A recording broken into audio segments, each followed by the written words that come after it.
All right. Good evening, everyone. 8 o'clock. Let's get started. Nice to see you all here. We have quite an attendance. How many people do we have? Let me see. Webex participants. Oh wow, we have 51 people, 52 people on the call. Wow, I think that's close to 53 people. That's close to our record, I think. All right. Yeah, it's my people are thanking me for doing this. It's my pleasure. So I'm glad to be here for you. Yeah, and I can totally relate to you being nervous, but hopefully we can fix that. All right, we will beat the exam up, and after we win, we will eat dinner. Sounds good. All right, so let's get started. And I think several people asked me to explain the ALU from the previous exam on uh, during this additional Q&A session. Is that something you want to do, or we can do something else? We can start with something else. It's your call. Multi-cycle data path is it going to be on the exam? Well, if you mean pipelined, then the answer is no. It's not going to be on the exam. When are exam 5 grades coming out again? So they are almost ready. So TAs and mentors are done. I just need to review the grades, probably make certain adjustments, and then we will release them. So I was planning on doing this tonight, but since we are running this extra Q&A session, I think I'm going to run out of steam. So I'll probably do it tomorrow. But I will release the grades definitely before the exam. So you definitely will be able to look at your grades. But solutions have already been posted for test 5. So you can look at the solutions and ask any questions. Can we go over latches and flip-flops? Can we do the ALU problem from the practice problem? Latch and flip-flops, and can we go over data path? All right, so pretty much anything. But let's start with the last problem from the previous exam, since people are asking us to do that. So let me.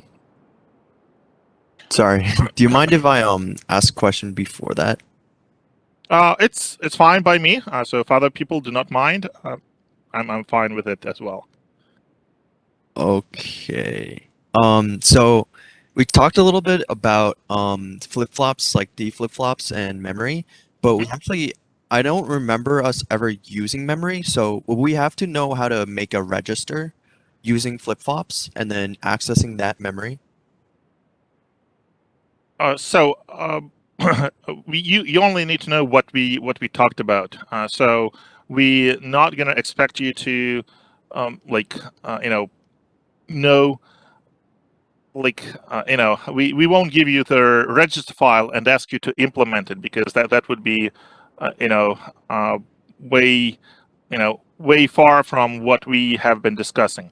So for the memory, it goes to only as far as basically combining 8 flip-flops together, and that's pretty much it. So storing memory is just good enough. We don't need to know how to access it. Well, in the context of what we covered, you access memory, but just looking at the outputs. Oh, Okay, so you have this block of 8 flip-flops, and they at their Q outputs, they give you the byte of the value, the byte that they store. And we were not talking about addressing memory like oh, what if we have many such 8-bit blocks? How do we organize them? How do we access them so that we supply the address, and then the proper 8-bit block provides the value to the output? You can probably do that given what we've talked about, like with the multiplexer and decoder. So we might ask something, ask you to come up with something similar, but it won't go beyond using like their decoder, encoder, and the multiplexer to solve that kind of task. Is that making sense? Yeah, I got it. Is the chain of 8 flip-flops available, or rather the nightly circuit version? I'm not sure I follow. 8 flip-flops, we are referring to the slide. That was my understanding. So I don't think we actually used open circuits to build that. But open circuits probably has a component for that. All right. So let's do the ALU then from exam 5, and it's going to be. So yeah, I'm not sharing anything at the moment. Let me just copy the file that I want to show, and then we'll start from there. So.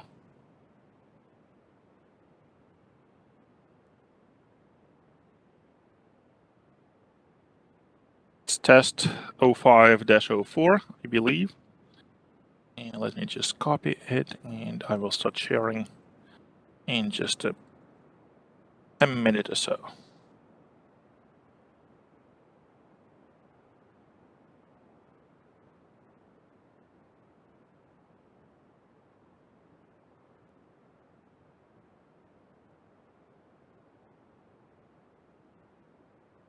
All right, and I need my open circuits nightly. All right, and now I need to get all my windows organized again.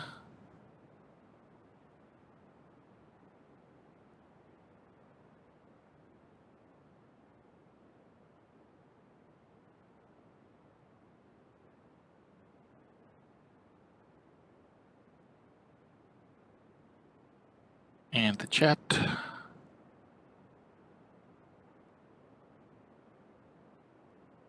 Someone's saying that Open Circuits was not loading files. With Open Circuits, they obviously have some kind of compatibility difference between their their nightly most recent version and just OpenCircuits.io, which is I guess their stable kind of latest stable version. So I'm using nightly because it has all their most recent features. So if you want to open my circuits, they should be open at the nightly site, and they won't open in their just OpenCircuits.io.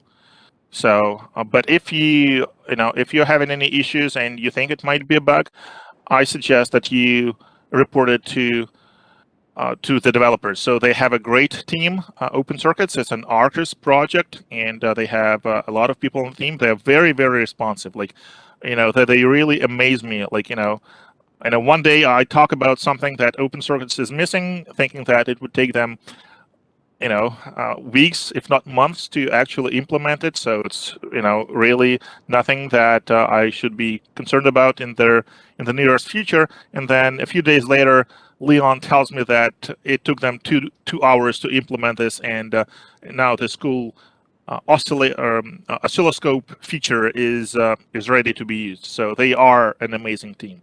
And by the way, if you're considering taking Arcus, you can totally hope that you could contribute to Open Circuits. So just as one of the ideas for one of the future semesters, take Arcus. Not necessarily for Open Circuits, but for any other cool projects that we have on Arcus. Arcus is a great class. So. All right, and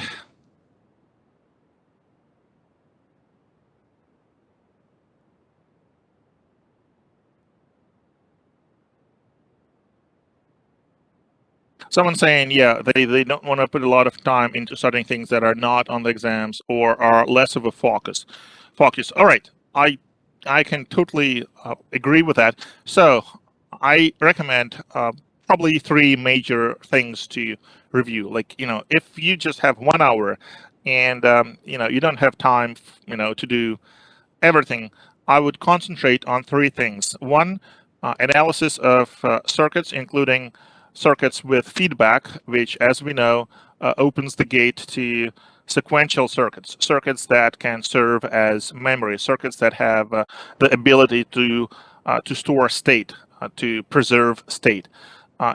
So as an example, any of the latches, any of the flip-flops, and then the ability to analyze those circuits. Analyzing meaning that you know what is going to happen if we supply certain inputs, or if there's an edge on a certain input, a transition from 0 to 1, from 1 to 0, and that of course can be a clock, and that you are able to show this in the timing diagram.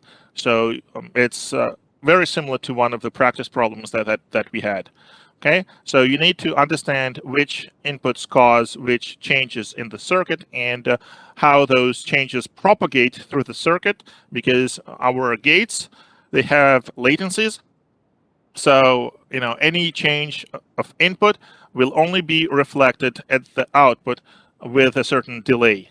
Okay, and we know the maximum value for that delay. This is just coming from their specifications of the integrated circuit, or whatever you use to, as your gates, and this is the maximum value, the propagation delay. Nothing is instantaneous, right? All things, they have certain delay. So that's one big thing. The second big thing is carry Lookahead. So that is the last part of chapter 3b, right? So we wrote all the formulas. We had kind of sketch of the circuit. So you should be able to synthesize the circuit if we ask you, or you should be able to analyze that circuit, including analyzing all their latencies. All right, so it kind of builds up on the same ideas of you understanding how to analyze circuits with all the gates, and in their time domain, given the latencies and given their input to output propagation of their signals. And so then the third part is their data path for non-pipelined version. So you should be able to understand all those diagrams that we talked about, and each component in those diagrams, and each control signal, and each wire, why it is there, what happens if we cut this wire, or what happens if we don't have a particular component, what it is going to affect, which instructions will stop working, or will no longer work correctly, right? So that is the analysis of that. And as a complementary task, right, we can give you an incomplete diagram that currently does not implement something, and we can ask you to synthesize a small piece of it, like, oh, please take this data path diagram, and then add whatever is needed to that diagram, so that we can now implement such and such instruction. Okay, so that's those are the typical questions that I can think of. Right, so of course that doesn't mean that there will be no other questions, but you already know there's going to be 4 questions only, and I can pretty much guarantee you that 3 out of 4 are going to be on these 3 major topics. So memory and sequential circuits with timing diagrams and analysis of latencies. Then second is carry Lookahead, and third is going to be this non-pipeline data path related.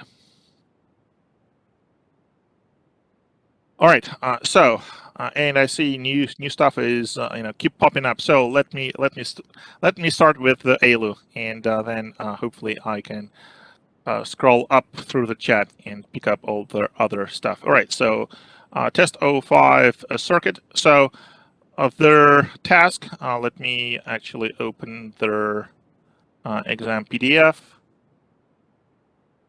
All right, so that was that. So you needed to design a 4-bit ALU, and I intentionally did not tell you how to do that, hoping that you would recall all our conversations in lectures about the fact that, well, it's always easier to build off the existing components. And if we are asking you for a 4-bit ALU, instead of designing a 4-bit ALU as a single component, just use abstraction, use hierarchy, build a 1-bit ALU, and then use 4 of those to make your 4-bit ALU. So it's similar to what we have done in class and how their material was presented in the textbook and in Zybooks. With that idea, hopefully you can start top down, or you can start bottom up with this problem. So what I mean is, you could have started with a 4-bit ALU using a 1-bit ALU as a brick, as a building block, and then show what that block is. Okay, so that would be top-down approach when you first have something pretty abstract, but then you drill down and show each abstract piece in more detail. Or you could have first constructed a 1-bit ALU and then use that to build a 4-bit ALU. So no method is better than none of their two methods is inherently better than the other. It largely is a matter of personal preference, or how you think about how your brain works, how you like to think about things. First as abstract concept, and then kind of drilling down and specifying, or first building small bits and pieces and then combining them into something larger. So or you can kind of combine both methods, like try designing something and then see if it works, and if it doesn't, come back and make some changes. So so it doesn't really matter that much. Both approaches are fruitful. They lead to correct designs. So let me start then, probably like I mentioned, it doesn't really matter, but let me start with first designing a 1-bit ALU, and then using that to build a 4-bit ALU in that order. So bottom up, right? So we first do their component and then use that component.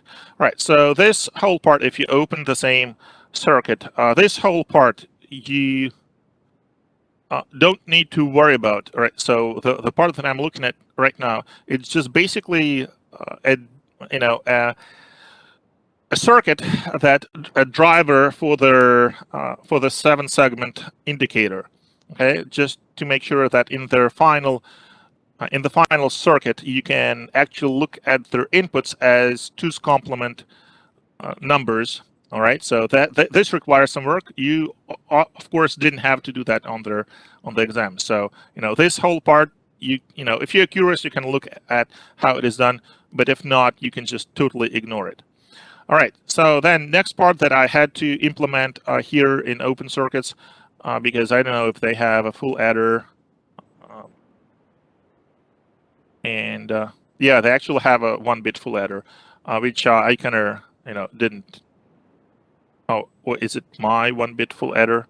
All right, yeah, it's probably it's my 1-bit full adder, so I don't think they have a standard 1-bit full adder, but this is the design from their textbook. So you didn't have to do it. You could just use it as a black box, right? Of course, here I had to actually implement it so that my final circuit works and I can, I'm able to test it. So hopefully none of you did an implementation of 1-bit full adder, because you could just reuse that. All right, so then finally, that's their first thing that you had to do, and that would be a 1-bit full adder. So like I said, we are not saying that the only way to solve this problem is to build a 1-bit ALU and then use 4 of them for a 4-bit ALU. But I think by far this is the easiest way. Okay, so here, you hopefully were just looking at the ALU that we designed in class. So because like 80% of your ALU would be just borrowed from the ALU that we had in class. So let me open the slides, just for reference, just to point out the pieces that would be the same. And where are they? 3A.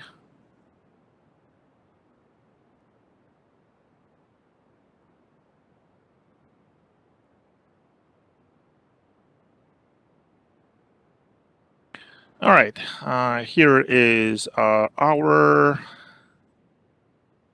ALU. Okay, and here it is.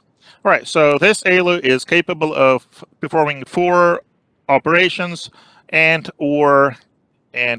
addition, and with their additional control signals control signal B invert, it is capable of doing a subtraction.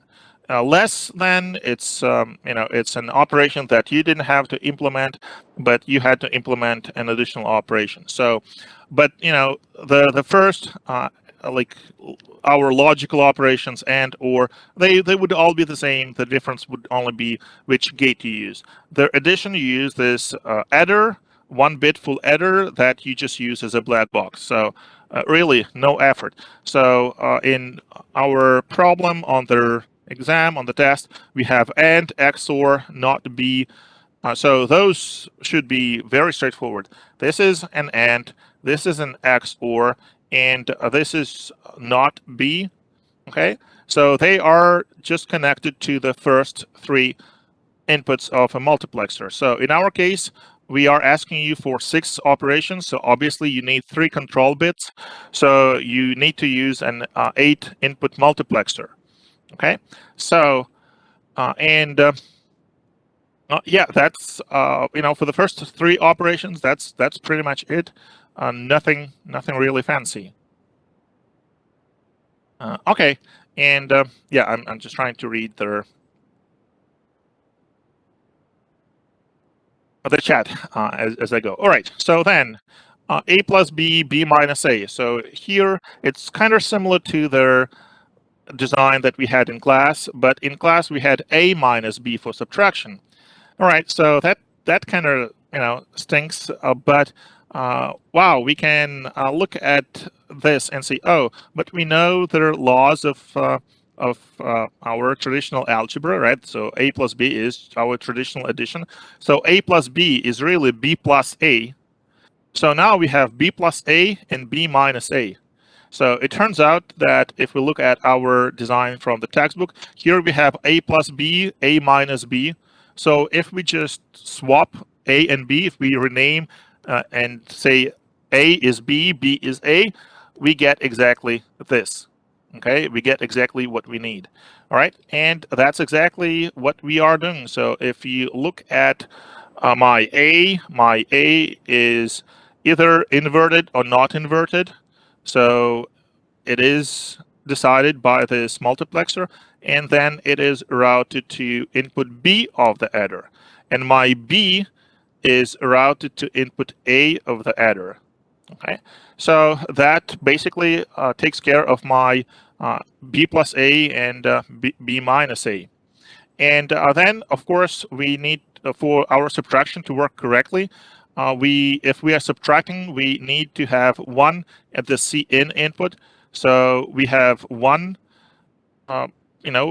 or Cin, or our external Cin signal routed to Cin input of the adder. And again, this is decided by the multiplexer. So these 2 multiplexers, right? They have to work in sync. They have to work in in agreement with each other. That's why their select signal is the same. As you can see, it comes from this output of their AND gate, right? And so if this signal here is 1, it means that Cin gets 1, and it means that instead of taking A, we're taking their inverted A, okay? And that means it is subtraction, so it's this operation. So one other thing that we didn't tell you, and you had complete freedom in how you could do that, is how to how to map the operations to the control bits of that we call OP, right? So we told you that you need to use the minimum number, and we already determined that minimum number would be 3, right? But then now you have, you had to kind of, decide for yourself what would be and what would be XOR in terms of the bits of OP. So that was one of the decisions that you had to make and show us. And if we look at their not here, and hold on. Let me open it, practice test 5 solutions, right? And then scroll all the way down, right? So you had to come up with a table that explains how you encoded your operations. And this table, we can of course recover it from the circuit diagram, but initially you didn't have a diagram, so you had to, at least internally, at least at the level of your drafts, have this this table somewheres. Okay, so, and that just tells, all right, AND is 000, XOR is 001, and so forth. So why do we care? Well, we care because we have this control signal to function as the select signal of our multiplexers for the subtraction. So we had to produce this control signal. And what is the only operation when we need 1 for that control signal? Well, that would be subtraction. So that would be 100 for our OPs. And you see, this is exactly the AND gate that produces those signals. So OP2 is straight, so it's 1. And OP1, OP0 are inverted. So whenever we have 100 as our operation, the output of this AND gate would be 1. No, I don't want to draw this wire. And that means that these multiplexers will be selecting 1 for Cin and not A for the input B of their adder. Okay, and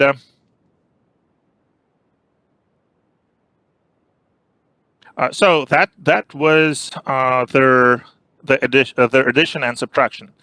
So now there are 2 things that are a little bit more fancy that would require a little bit more thinking, because everything up to this point was really coming from this design, right? So this is the multiplexer that that we have in our design as well. So it's this multiplexer and this, right? So it just in this case, it's not shown that we do need 1 for carry in. We talked about it. It's just not shown in this circuit because it is meant to be part of the larger something. So it's not shown here. And so what we do with B here is exactly what we just implemented. So this should not be anything new to you. The part that is slightly different is first div2. Here the idea was that you think about div2. So can we implement this div2 at the level of the individual bit, at the level of the 1 bit alone? And the answer is no, because when we divide, what does it mean to divide by 2? It means that we are shifting right by 1 position, which means that, oh, okay, it means that, if I'm bit 5, then I'm getting the value from bit 6, and my value goes into bit 4. So that's shifting right. Exactly. Remember from many lectures before, we had those arithmetic and logical shifts when we were discussing MIPS. Okay. And we only covered multiplication as a real mult or MUL instructions very late. Before that, we were just able to do, to go by just using shift right, shift left to do our multiply divide if it was by the power of 2. So there was obviously no need for any kind of divisor or anything fancy. The only thing that we need to have is this input.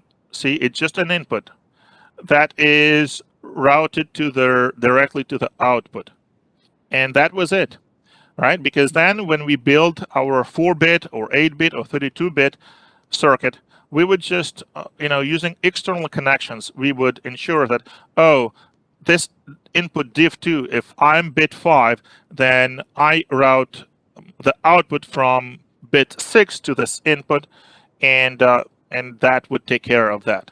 So the idea was, it's the same idea that we had with this less signal. Remember when we had to produce the output that was either all zeros or 0001, 31 zeros and 1 at the least significant bit.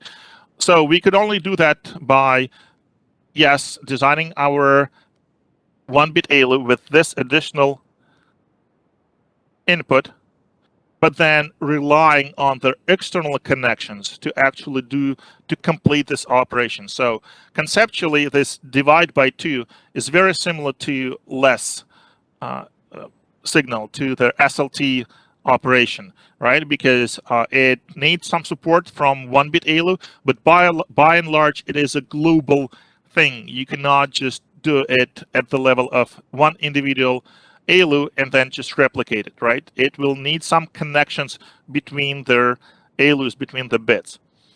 So that's pretty much it for their design of the 1-bit ALU. One other thing that we had to take care of was the EQ, this equivalency, right?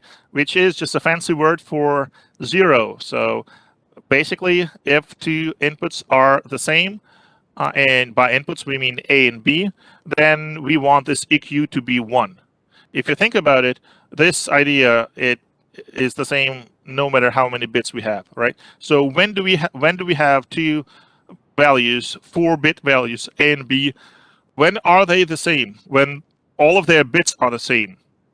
So if we just look at bits pairwise, and we check if pairwise comparison of bits gives us that all bits are the same, pair by pair, it means that two numbers are the same. So at the level of 1-bit ALU, we just need this EQ output that says whether A is equal to B. How do we know? How do we make this signal? Well, we already have XOR, which is doing pretty much what we need, except for it is inverted, right? So XOR gives us 1 when values are not the same, okay? And so we just need to invert it, and that would be the EQ signal. And so that's it. That's their 1-bit ALU. That was by far probably the most time-consuming thing, because to actually do their 4-bit ALU, you just need to have those 4 boxes and just connect them. How do we connect them? Well, let's start with inputs. So their Cin into their, so this would be the least significant bit. So Cin is 0, and we know that it works because we switch 1 when we need to do their subtraction internally, so we know that this works. And so then all A's and B's are connected correspondingly. A0 goes to A of our least significant bit ALU. B0 goes to B of that same ALU, and so forth, and the same for all the others, all the other A's and B's. So for operation, we have a separate set of 3 switches which determine which operation we are performing. All right, so that was that. And of course, all ALUs, all 1-bit ALUs have the same OP signals. They all work together. So that was it. And so they are all parallel. And then finally, div2 is something that ensures that we perform our div2. So, for the least significant bit, right? We know that div2 is basically when the operation is this, right? 101 a div2. We want the output of this least significant bit ALU to be a1, right? Because it's result 0, and it gets the value from a1, and the next gets the value from a2, and the next gets the value from a3. So what about the most significant one? this thing here? Well, here we have to look at the problem again and see, all right, how do we treat it as arithmetic shift or logical shift? Do we take into account their sign, or do we treat all our values as unsigned? And here is the special note that all arithmetic and comparison operations, and div2 is certainly arithmetic, should assume signed values. That is, we need to do sign extension. How do we do sign extension? Well, the bit that becomes vacant, the most significant bit, we fill it in with their sign bit, and the sign bit was A3. So that means that div2 of this ALU and div2 of this ALU, they both get the value of A3, of input A3, and that's it. And the other only thing that we had to do was to make sure that we collect our EQ signal from those 4 pieces, right? So each piece tells us if 2 values of the corresponding single bits, A0, B0, A1, B1, if they are the same, and to ensure that all of them are the same across all 4 bits, we just have an AND gate. And this is our EQ signal. All right, and that's pretty much it. So, like I said, these circuits, they are just to drive, these 2 indicators, these 2 displays that allow you to, that are capable of showing values in decimal as 2's complement notation. So this indicator here on the left shows just the hexadecimal or unsigned value. Okay, so these 2 can show, they show decimal and they show negative values. So for example, here it's let's do, for example, this, right? So it's 7 and 7, all right, kind of the same, but this would be -1, right? But if we just encode it as hexadecimal, it would be F, right? So this would be, come on, right? This would be -2 or E and so forth, right? So this is just to, to see how everything is working. So let's, I'm not going to do all the modes, but let's do, let's say, well, for one, let's see how our EQ flag works.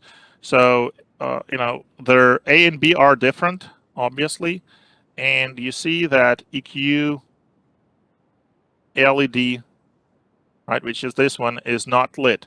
So if we switch this bit of B, now the A and B are the same, and we see that EQ is lit.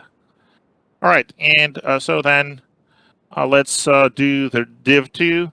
It's 101, so our mode is 101. Yeah, and EQ, it's interesting because it doesn't really depend on the mode, right? So we can get this EQ just based off the inputs, so regardless of which mode is selected. All right, so for 101, for div2, so let's see if we have 4. And so B doesn't matter, right? Because it's A div2, so B has, we can set B whatever we want, but it does not affect their result. So here is the result, right? And it only depends, in this mode, it only depends on A, as you can see. So, 4 divided by 2 is 2. 5 divided by 2 is 2, of course. It is truncated. So what if we have a -8 is -4, right? So it's 2's complement. So the interesting thing is if we have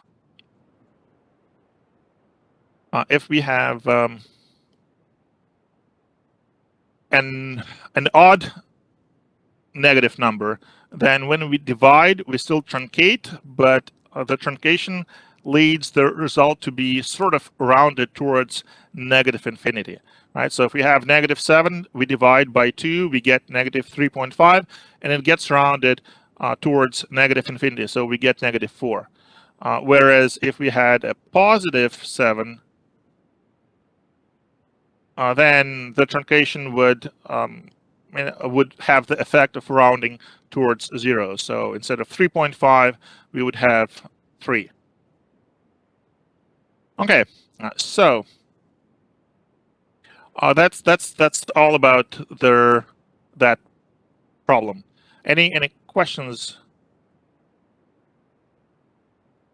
about it? What was the average for exam 5? I don't know. I haven't looked.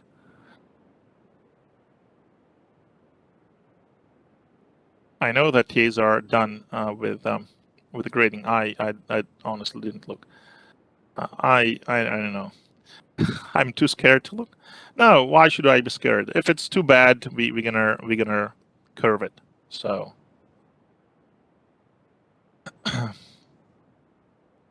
Okay, so what else do we want to talk about? Can you remind me, please, what will be the next item on our list?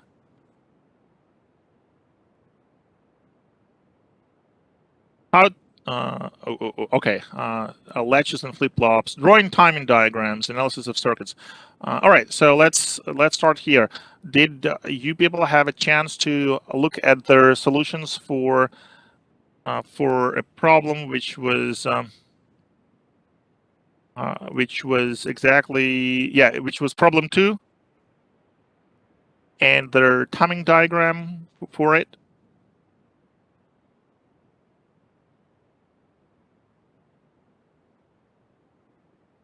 Okay. Let's. Yeah, I'm not seeing anyone saying yes or no.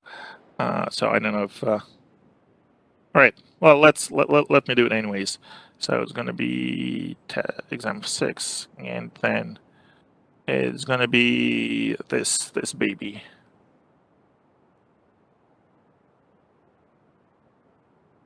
Oops. All right. Zoom in. Okay. All right. So basically, and this was generated using their circuit verse, but you could, of course, on their exam, you were supposed to draw it yourself. I just wanted to look, for this diagram to look neat. So you start with, first thing that is a clock, right? So your clock is running, and yeah, it's the easiest thing to start with. So you draw your clock, and the period of the clock. It is given 2,000 nanoseconds. So their half the clock is 1,000. And does the clock always run at 100 nanosecond, 1,000 nanosecond? No, of course not. The period of the clock varies, right? But in this problem, you were told that the clock is, the clock period is 2,000 nanoseconds. All right. So next thing that you have 2 inputs, K and J, and you don't have R and S. Those are internal points in the circuit. So if we look at the circuit, and let me find it. That was the circuit, right? So R and S are these two, the outputs of those AND gates. So I find it easier to draw those intermediate points when I'm analyzing circuits, but you didn't have to do that. If you can see immediately how this signal here, this whatever you have here at the output of the AND gate, how it affects your Q and not Q, you could totally skip it. All right, but I'm showing them here, and of course the outputs is the last thing you do. You look at what the outputs are. So and then you start your analysis. So you know that there is this AND gate here. Okay, so this is K, this is clock, and this is your Q. Those are the 3 inputs, and you're given the initial state, which is Q of 1. So when K becomes 1, you have 2 1s at the input of this AND gate. So nothing really happens. But when clock becomes 1, then you have 3 inputs of AND all at 1, and that means that the output of this AND switches from 0 to 1. So that's the first change you know. Okay, so just K by itself, we see that nothing happens. It switched to 1. It has no effect. But when the next rising edge of the clock arrives, and I'm showing this with that arrow up, so to kind of highlight that it's a rising edge that causes things, then these two things together, the rising edge of clock and K being 1, they cause the output of their AND gate to switch from 0 to 1. When does it happen? Well, we have to account for the latency, for the delay of this AND gate, which we are told is 3 through 3. So we draw it like this, and then R becomes 1, and it causes, in turn, the effect that this output Q switches. Okay, so, and we show this, right? So our Q switches from 1 to 0. So there's a falling edge on, in Q, and I show the dependency. It's this switch of R from 0 to 1 that caused this Q to go from 1 to 0, and it's an OR gate, and its delay is, in this case, the same, 3 through 3. So that's the additional delay. And finally, we know that there is a feedback from Q to not Q, all right, due to this, right? Whenever our Q switches, it is routed to the input of this gate, and this gate, which leads to not Q, switches or might switch. Okay, so we see exactly what happens, right? So when Q switched from 1 to 0, with this additional latency of 1 gate delay, the delay of our OR gate, or 3 through 3 nanoseconds. So we see this last arrow. This is what caused not Q to switch from 0 to 1. And that's it. So you see that, well, all in all transient processes in this circuit took 3 gate delays, right? Because we had 3 times 3 through 3, 333 nanoseconds, right? Because that critical path was, for this change was 3 gates. And when this change happened, then there will be no other changes until at least the next rising edge of the clock. And you didn't have to analyze that far, but this kind of analysis is something that you should definitely expect on their test tomorrow, right? So, analyze how inputs change, and how those changes affect other parts of the circuit, and eventually their output signals.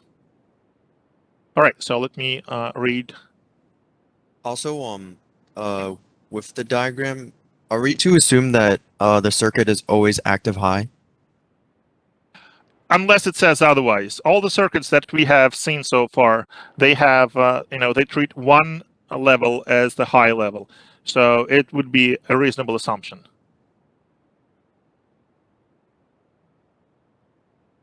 Okay, and so let me.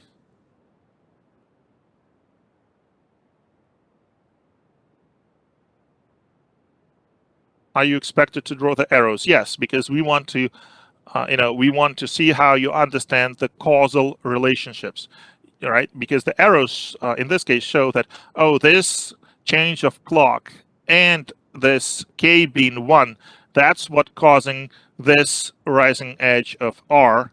And this rising edge of R, this change of the state of R from 0 to 1, causes this change of Q, and this change of Q causes the change of not Q, right? It's not the other way around, and it really shows that you understand how the circuit works, because you see the chain reaction, like what causes what, and this is extremely important. Why does Q switch if R out with K and clock is 1? Doesn't the R go into the OR gate, or wouldn't Q still be 1?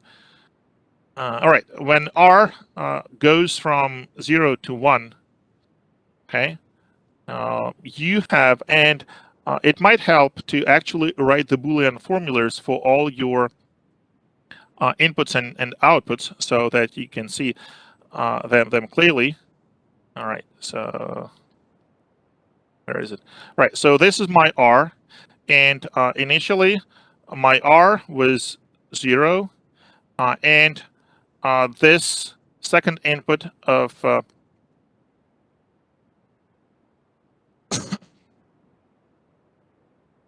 my OR gate, right, which is not Q, right? So this is the second input, not Q. All right. So basically, this OR gate is R and or not Q. Okay. So we are looking at them. R is 0, not Q is 0. So their output is 0, right? So so then when our R changes from 0 to 1, their output, right? So it's now 1 and 0 at their inputs of this gate. So it switches to 1. So our all right, let me see.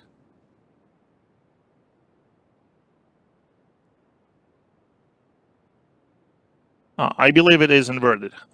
Yeah, let's it has to be inverted. I think it's just their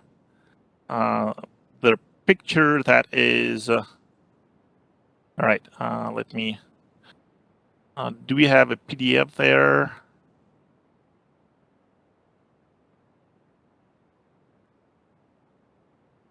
I can actually open. All right, it would be much better. Thought I had a PDF as well, or do I only have a PNG?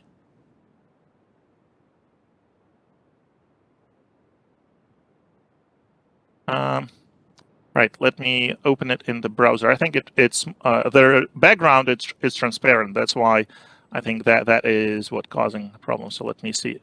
Yeah, so that's much better. All right, so it's the same PNG, but with a white background, you can see that this output is inverted. Okay, so that's why when we had and then let me actually bring my diagram here as well, and then I can zoom in. Right, so you see that when R and not Q were both zeros, the output, which is Q, was 1. When R became 1, OR gives us 1, and inverted, that gives us 0. So that's why Q went to 0.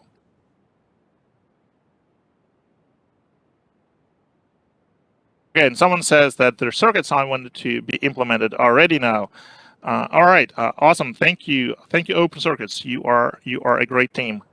Okay, I will upload them to under course materials whenever I get a chance. Okay, so that is their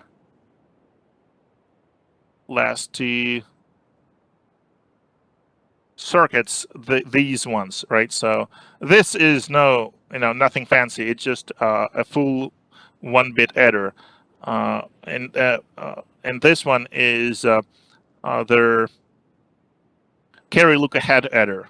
Okay, so this one would be interesting, and yeah, I will upload them right after this meeting, so that you can take a look at their implementation. But again, if you think about it, the implementation is pretty straightforward. It just implements all those these functions that are given in the algebraic form right here.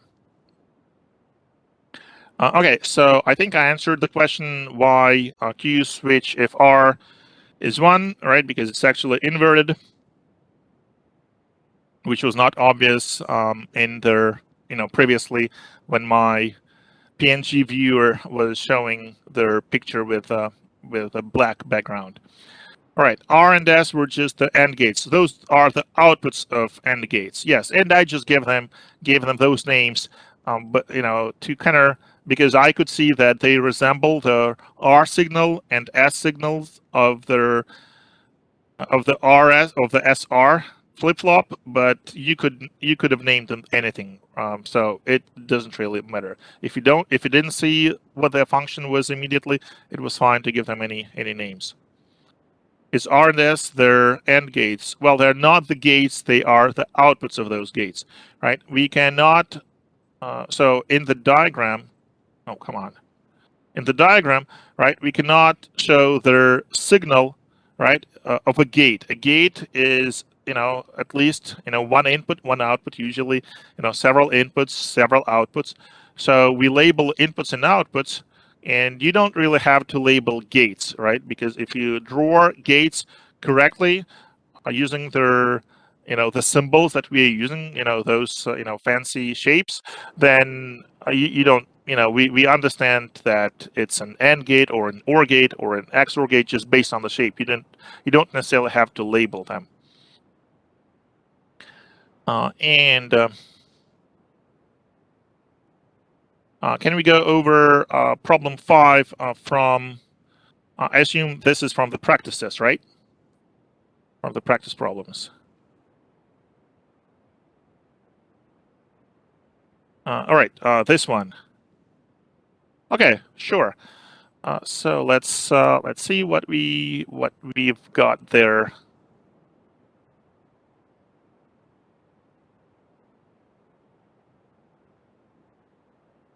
All right, so it was this thing, and their load word instruction into register 4, and here we use register numbers instead of their names, right? We can always do that.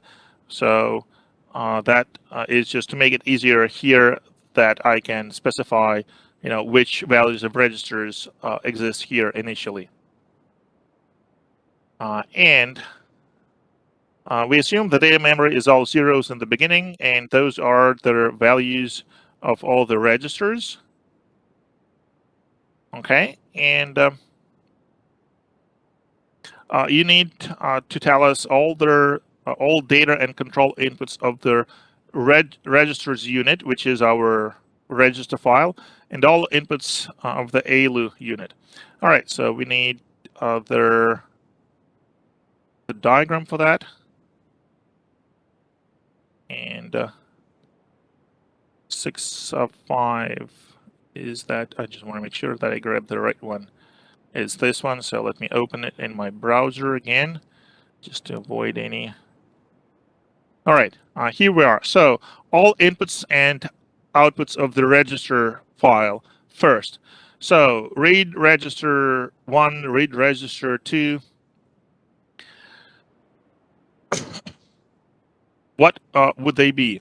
So first, you need to sort of decode the instruction. Okay, so what is read register 1? What is read register 2?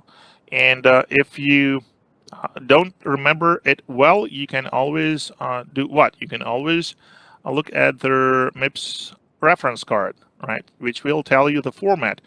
So load word instruction is an immediate format. So we have RS and RT, and we know that RT is our destination register. RS is our source register, and we are not using the field for the third register. So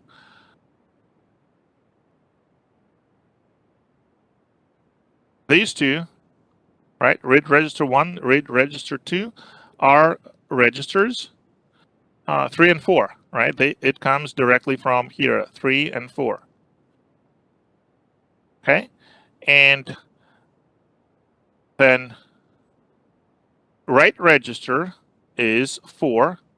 Why? Well, because we know that we only have 2 registers. Okay, and so this RT would be register 2, but it is also going to be our write register. How come? We go back to our diagram and we see that, oh, this fancy stuff happens through this multiplexer.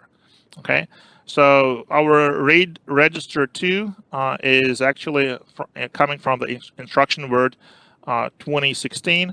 So our write register in this mode, reg DST, register DST control signal, is going to be 1. So instruction 1511, so which is our register T, RT, is going to be selected for the write register.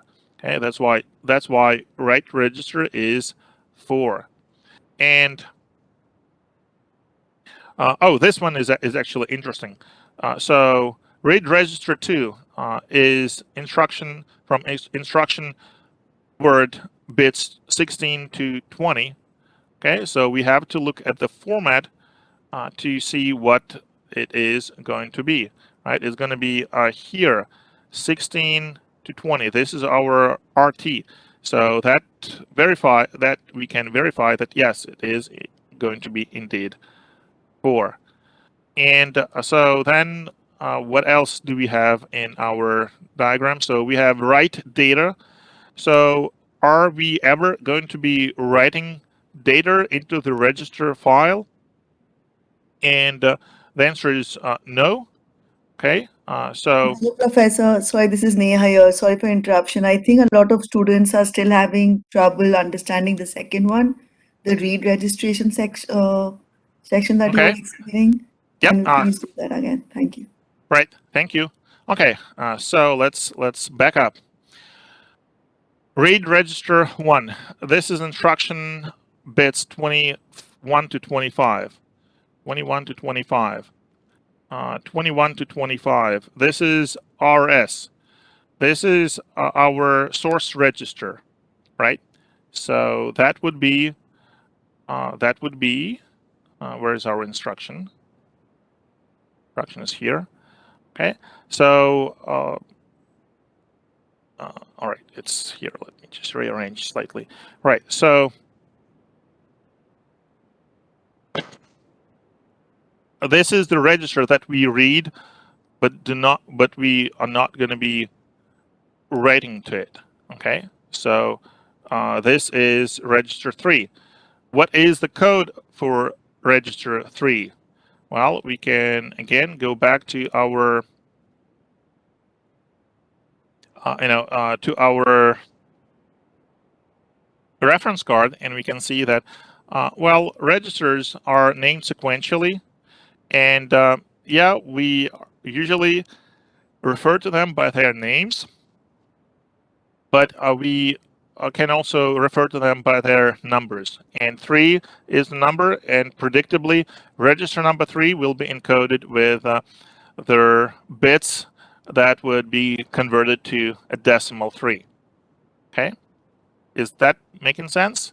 That's why for this we have 3, right? Because read register 1, this input here has to be 3 because we first need to read 3 for our load word instruction. Is that making sense? I think yes, they are saying yes. Okay, thank you. Cool. And so then read register 2 is bits 16 to 20. Okay, and so 16 to 20. Again, we go back here. 16 to 20. Here is register T. So this is our other register. So this is register 4, right? Because remember, our instruction has this register as our RT according to the format of this instruction. So this is register 4. And that's how we get register 4. So then finally, this write register thing, right? So it can be either coming from the same stuff as read register 2 or coming from instruction 1115. So it depends on this control signal reg DST. So you can refer to their textbook and their table that I mentioned before. So I think in the textbook it is 418. So let me show you that. And simple implementation scheme, and then once it loads, all right. So I definitely recommend that you print out this table here, okay? Because we see, oh, register destination for load word, it has to be 0, okay? So we know exactly what it should be, and now we are ready to go back. And we see, yeah, register DST would be 0, and that means that this multiplexer will be connecting this top input to the output. So write register is guaranteed to have the same value in this case as read register 2, as instruction bits 16 to 20. And you need to understand not just the mechanics of this, all right, which we just went over, but really the meaning, like why is it making sense? And it should be, oh yeah, it is making sense because we, the other option is take instruction bits 11 to 15 as the write register. But you know that for I instruction, bits 11 to 15, they are right here. They are part of the immediate field. They are not part of their, they are not encoding the register for those instructions, for I format instructions. So it would make no sense to take bits 11 to 15 for a LW instruction and route it to the right register port of our register file. Right? It would make sense for an R instruction because you see RD, the destination register, is right here, but not for an I instruction. So that confirms that yes, we did it right. Reg DST is 0, and that means that write register is also at 4. Actually, I have a question Sure. based on the R instruction. So let's say you have an R instruction given the opcode and the funct. So in the processor, when it goes to the opcode, sorry, can I see the processor for a sec? Sure. Um, Hold on. Let me open it. Oh, we had it in here. Yeah. So okay. So the opcode goes to the instruction 31 to 26, and it goes to control. And then if you're going through an R code, the funct goes from the AL or the instruction 15 to 0 to the instruction 5 to 0 to the ALU control, but the ALU OP is also connected to the ALU control. What does the ALU control do? Okay. ALU control is just a bunch of gates that produce their control signals for the ALU. So so ALU op is also a set of control signals that are used by ALU control. So it's easiest to to see why this is so if we go to our chapter 4 and we just look at the control, it's going to be here. All right, so this is where we start with the function that we want to perform and their ALU control signals, and then we have we just structure for this MIPS design our control bits so that we have a 2-bit ALU operation that is derived from their opcode. So those are the values for ALU op, and that we have additional combinational logic that derives ALU control, which is a 4-bit control bus right here.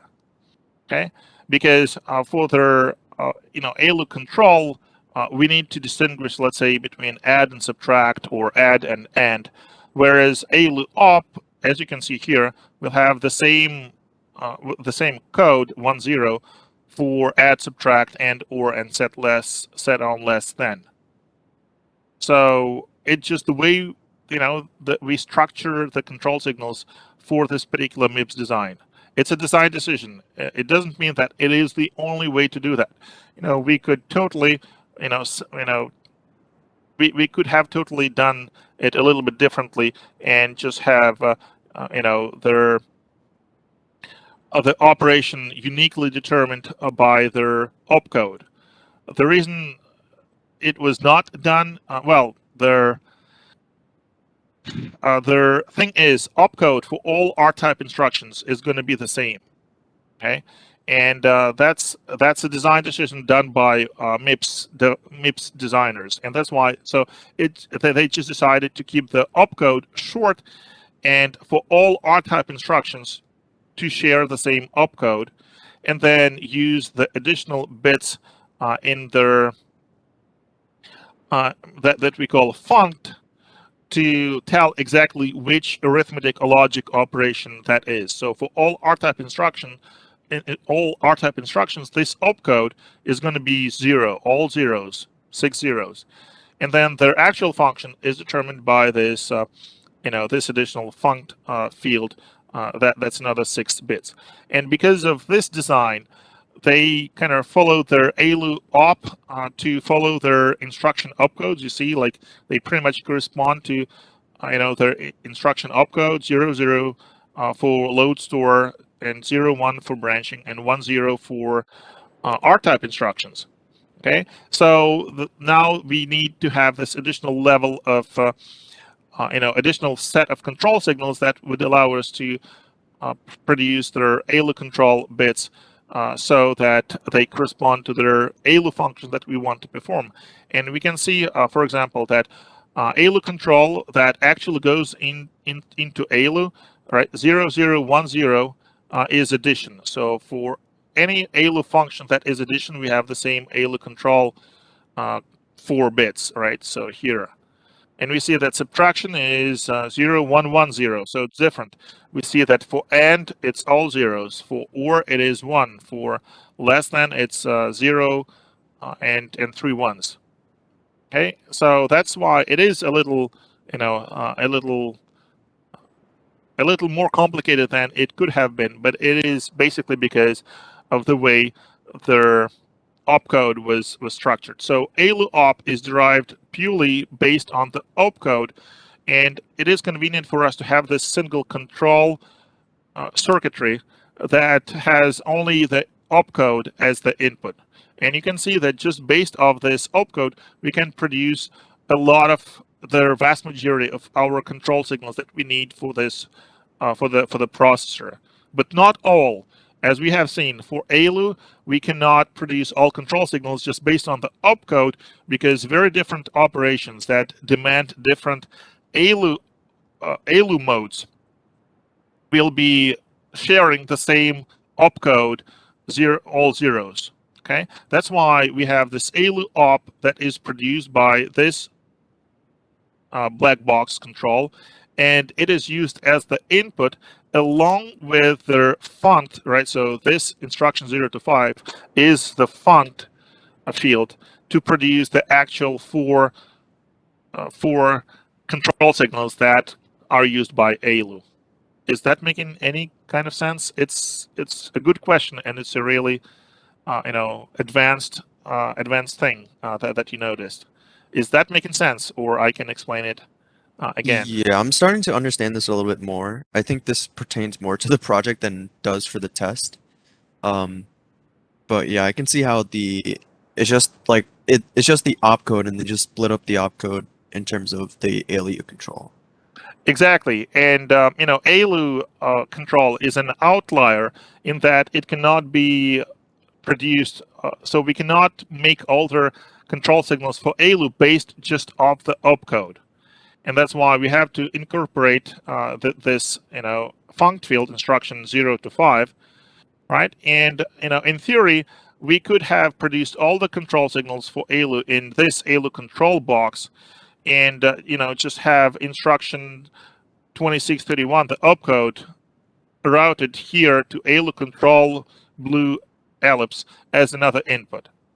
Okay, but they made a design decision against that because, well, we already have some control circuitry for many control signals that just decode the opcode, and we could just make ALU op this sort of intermediate control signal. You see, ALU op is a little weird because it's an output of this control ellipse, which means it's a control signal. But this control signal is not used with any with any component directly. It is used as an input to produce another set of basically this ALU control ellipse transforms the ALU op and our funct into their the ALU control output into this set of four bits, 4 wires, 4 signals that our ALU really needs. Okay, so hopefully that kind of sheds some light into that. All right, and Professor, I have another question regarding sure, go something ahead. similar. So in the event that we are asked to, let's say, modify this so it can take let's say, a new instruction that would involve a new output to control, does it matter particularly where we put that output in control? Because I recall earlier, I believe you said that regdest has to be in the 0th bit because that is deterministic as to what the output for that specific bit should be. So I'm wondering if we insert, let's say, a jump instruction at any point, if that would mess up all the subsequent instructions, or would that not matter for our case? Well, if you are adding an instruction, you need to make sure that you are not messing up any of the existing instructions. Okay, so if you need any additional control signals to support your new instruction, then generally you just need to produce those control signals, right? You shouldn't be messing around with with the existing control signals. Well, I'm simply saying in the instance that we add one, let's say we add a jump output from the control black blocks between regdest and branch that was, let's say, jump. Me drawing that wire as an output of control doesn't mess up the remainder subsequent operations, as in branch isn't required for the functionality of the circuit to be the first bit of that output of control, correct? We can assume Yeah, that. well, there is no notion of ordering here. Okay. Okay, so all control signals that are not, which are not buses, the order doesn't matter. The way they are shown here, the order in which they are shown is just to make their diagram, less messy. So that, like, reg DST is shown at the top, so that we can just draw the signal like that. Imagine if reg DST is tucked between mem read and mem write, you would have to kind of take it out of here, crossing many other wires.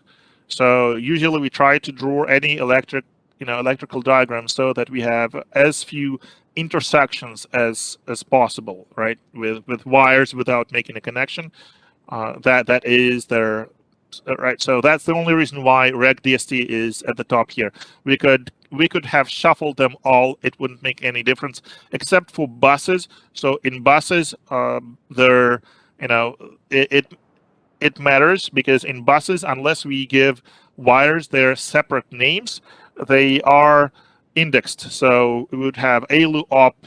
So let's say, ALU op, we already discussed, is 2 bits, right? So we would typically call them ALU op 0, ALU op 1.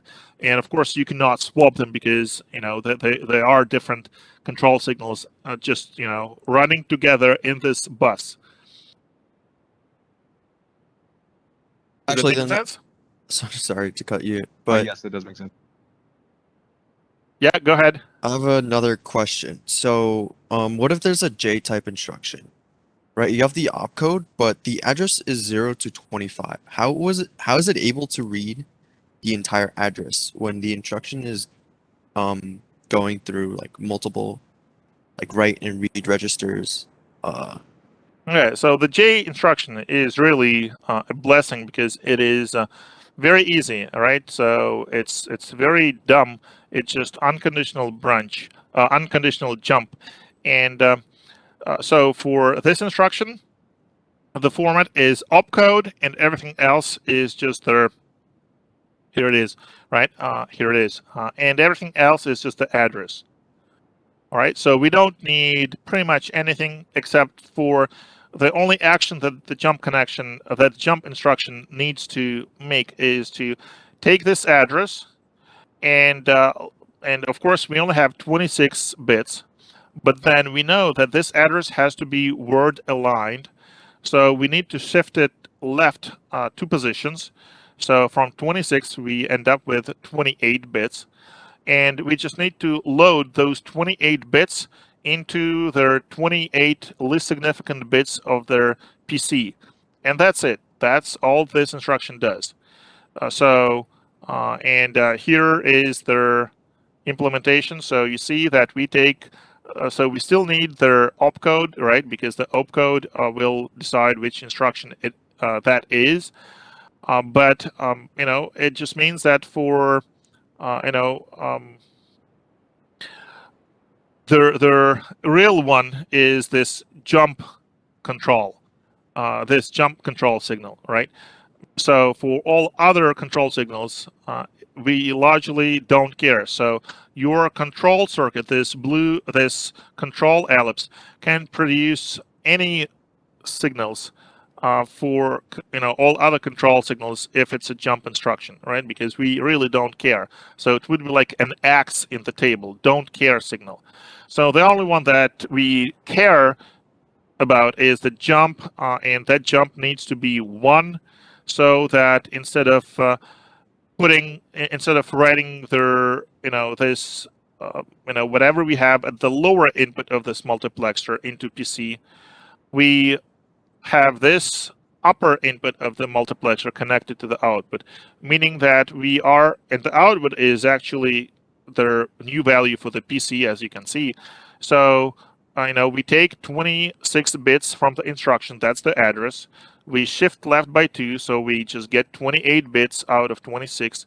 And then this thing is actually, we are combining buses, and their notation here means that we are taking their value of PC plus 4, right, which is the output of this adder, and then just take 4 most significant bits, because we don't have any other values for those 4 most significant bits from their instruction code, right? Because we only have 26, which we were able to expand to 28. So 32 out minus 28 is 4, so we need these 4 additional bits that would maintain the value, right? So when we are performing jump, the 4 most significant bits of the PC do not change and cannot change, and this is their notation on the diagram that we used for that. So we take 28, and let me draw this, right? So can you see my screen and the circuit? Okay, so this is 4 bits, right? Because it is, so from PC plus 4, right? You see how we split it here, right? 4, and this one would be 28, which we're not using, right? So the value of PC plus 4, because it has already been incremented by this adder, right? So this new value of PC, which is PC plus 4, we split the bus into 4 and 28. We don't use 28 for this instruction, and we take 4 and we combine these 4, so these would be bits 31, 28, so most significant bits, with a 28 here, which is coming from their instruction code, right? So, and then 28 plus 4, here we have 32 bits. This is gonna be, right, so it's gonna be routed here and then like that, and then it will be written into the PC. So this is the new value of the PC, but this new value of the PC will have the 4 most significant bits from their previous value of the PC, right? Because we just don't have enough room in our instruction to encode the full 32-bit address. We only have space for 26, and we were able to kind of make it into 28, but that's it. The other 4 bits, they have to come from the old value of the PC. Okay, why is ALU control not grayed out? Well, I don't know. Probably because it is blue, so it's not used, right? So yeah, it is effectively grayed out. I have another question. Sure. So why don't I go back to finish answering the previous one about the problem 5? So just make sure that this one is not heading unfinished, and then I can I can go back to your question. Would that be okay? Yeah. All right. So going back, so we talked about those read register 1, 2, and write register, and so now we have to do reg write and write data. And So those hopefully are easier. So where are we? Okay, reg write. So it's this thing here. Okay, so this is this control signal, and it has to be 1 for the LW. So we already established it based on our our favorite table. So reg write for LW is 1. Okay, and we know that, right? So reg write is 1, just straight from the table, and it makes sense, right? So most importantly, make sure that things make sense to you. So I'm trying to switch back to my, all right. So this reg write determines whether we are writing to the register. Do we write to the register for the load W instruction? Sure, we read the value. So LW load word reads from data memory and writes into the register. So we totally have to write to the register. That's why reg write has to be 1 for the LW instruction. And so then the other thing is write data. Okay, so write data is this one. So, and this is coming from the data memory, obviously, right? So what would that value be? All right, this is the value that LW, again, it reads from data memory, writes into the register. What was the value that we read from data memory? Well, for that, we need to know the address and in a more complicated setting, you would tell me that, oh, I need to look at the value of register 3, which is 40 right here. So what would we do? We would take 40 and the offset minus 4. And so that would be 36. That would be the address in data memory where we need to go and find what the value is stored there.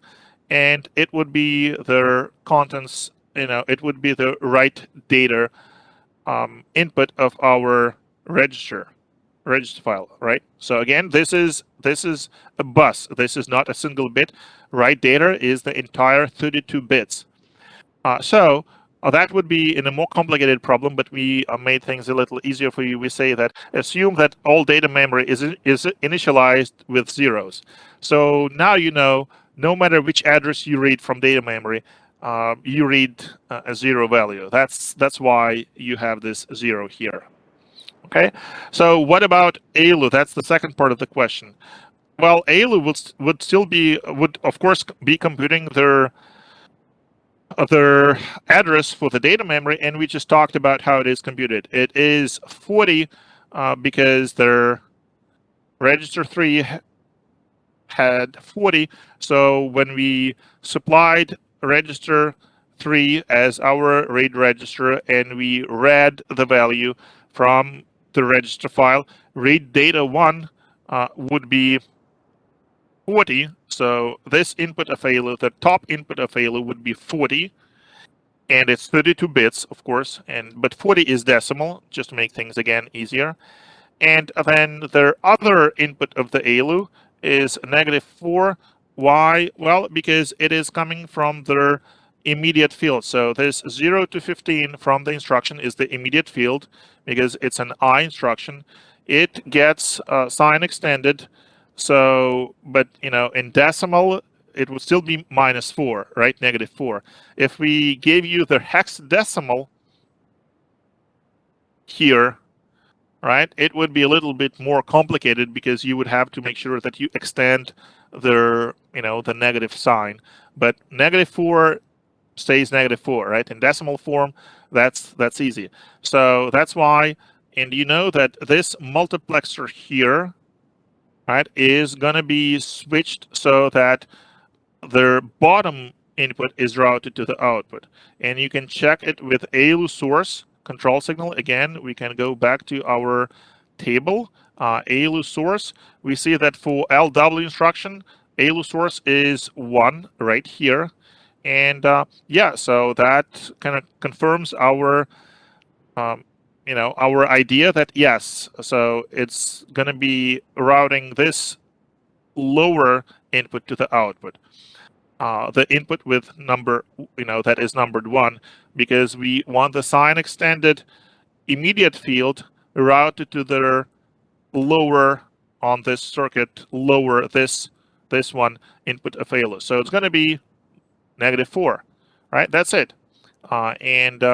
Yeah, so that is question 5. And I think the last part of question 5 was asking like which instruction is not supported by this data path, and the obvious answer is J, because if you look at the diagram, there is nothing for the J instruction, right? And this is kind of relates to the question that was asked, like, oh, right, so this is their data path with provisions for the jump instruction, because we need to do this shift and then have an additional multiplexer to deal with that.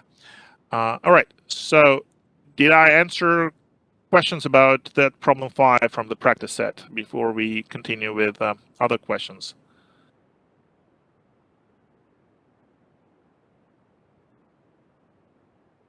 Okay. All right. So yeah, please go ahead with your questions that you had. Someone was asking, and yeah, unfortunately, I don't see who was asking. So just unmute yourself and go ahead with your questions. Okay, so I was reading the MIPS reference sheet, and I was looking at jump and link, and the operation for jump and link was that it wanted to set the PC +8, and I'm unsure why it's +8. Okay, +8 because it's actually a very good question. So there, if you look at our data path, you see that. So imagine, and let me. Oh, come on, PowerPoint. All right. Imagine we are at the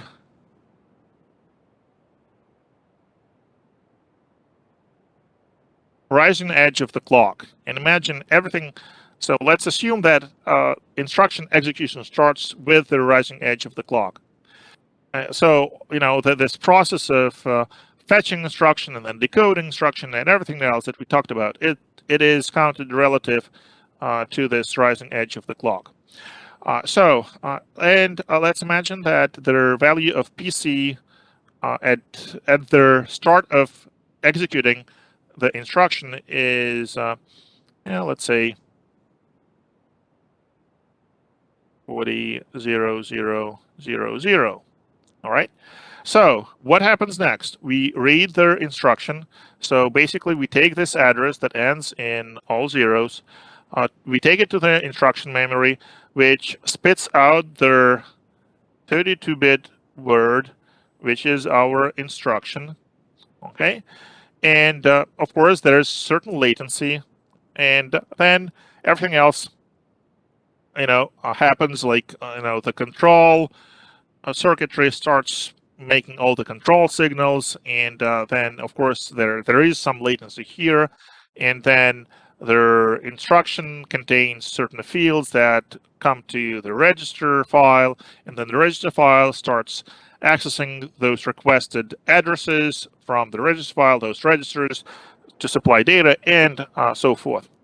At the same time as this happens, we see that adding 4 to PC is done sort of in parallel. Okay, so you see this adder, it just works no matter, regardless of anything else, and it is actually pretty quick to add.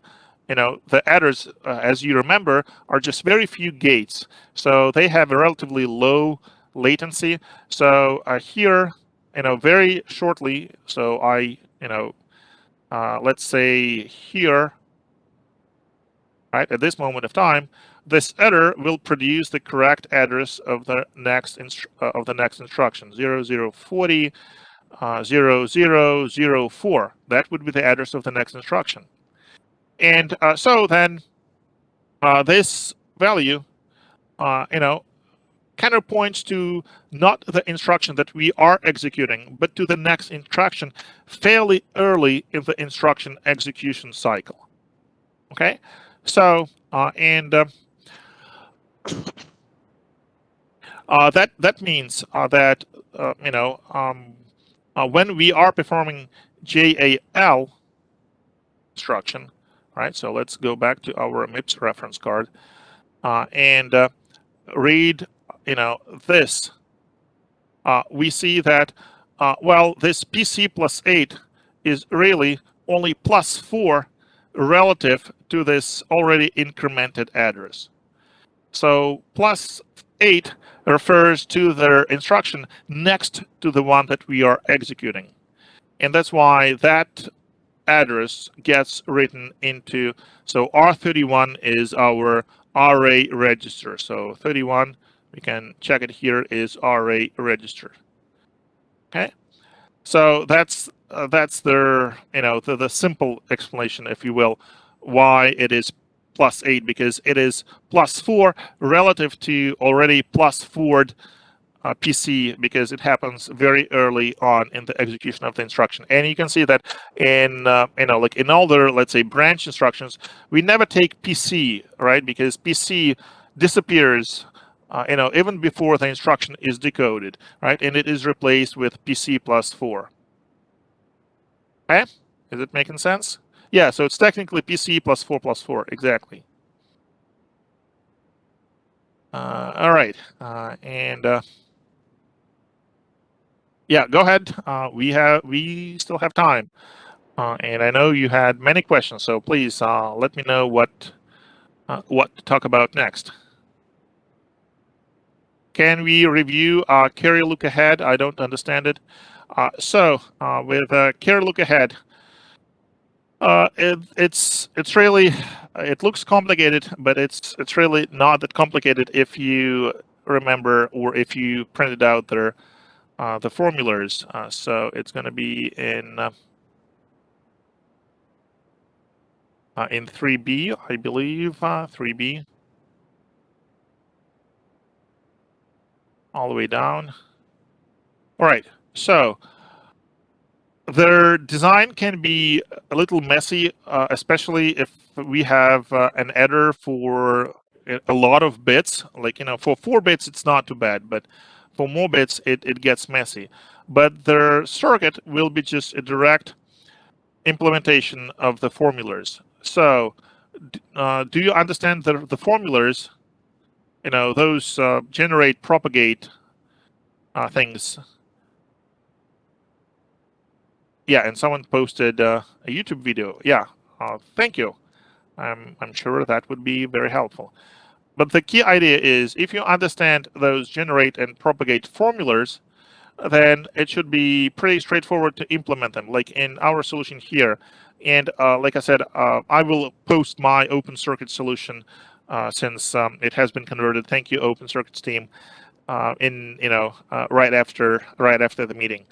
But you will see that it's really just the implementation of those formulas. Those are recursive formulas. You just substitute and substitute and substitute until you're done, and then you just implement this with gates. Really, that's all there is to it. So those are the formulas, all right? C1, C2, C3. C is carry out, carry in, carry out, and they are linked to each other. So carry from carry out from bit 0 is carry into bit 1, and then you have those G's and P's.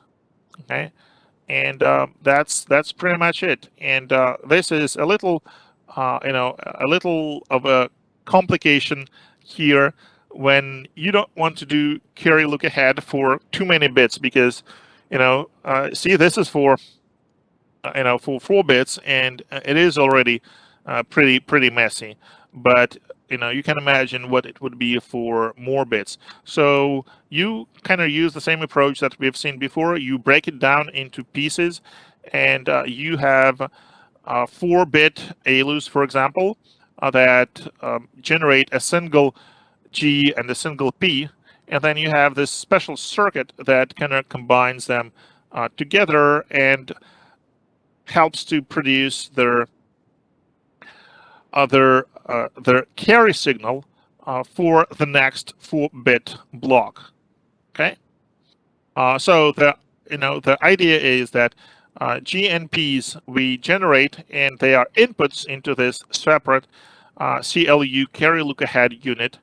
And the goal of the CLU is to quickly compute, quickly produce carry signals. So it produces C1, C2, C3, C4, okay, for all our 4-bit ALUs. Professor, quick question. Sure. Are we going to have to deal with fan out regarding, let's say we want to do a 32-bit with this method? Are we going to have to think of how to actually handle fanning out as far as exponential increase of gates? Well, if we ask for anything 32-bit, of size 32 bits, we won't, we won't ask you to draw, hundreds of gates. So it would, and I will typically on the exam, I will typically limit it to, a few boxes, not even like 20 boxes or 30 boxes. So if you understand the principle, you should be able to, do this even on a much smaller scale, for fewer bits, because we want to save time and not have people, drawing 32 boxes. So, to answer your question, no, we're probably not going to ask you to do anything for 32 bits, but we can ask you, all right, given, like this example, for instance, do you generate your G's and P's, so make those ALUs 2 bits each, and then have 4 of those ALUs. Okay, so that would be 2 times 4. That would be 8 bits, an 8-bit ALU, and that should be totally manageable. Right here, you can see it's 4 times 4, so this is 16 bits, and it's probably not too bad, but I would say for an exam, this is a little bit too much still. Okay, so yeah, do not, if you find drawing too many gates, it probably means you're doing something wrong. It probably means you need to use abstraction and first build, some circuit, give it a name, put it in a box, and then use that box, not drawing, hundreds of, or even, many tens of gates. So a basic carry and gate, and then we could just use a box and say CI plus 1, CI plus 2, and that's acceptable. Yes. Okay, great. Thank you.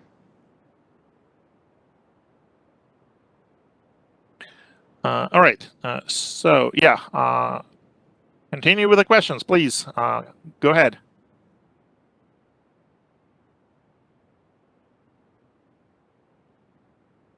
A question actually regarding, still staying on carry look ahead. You mentioned thinking of the latencies regarding that. Could you elaborate more on what we would have to understand as far as latency is concerned in this model? Sure. So, for example, like looking at this picture, we can ask, what is their latency? Like, how fast is this adder? What is the amount of time that that it takes to perform their addition?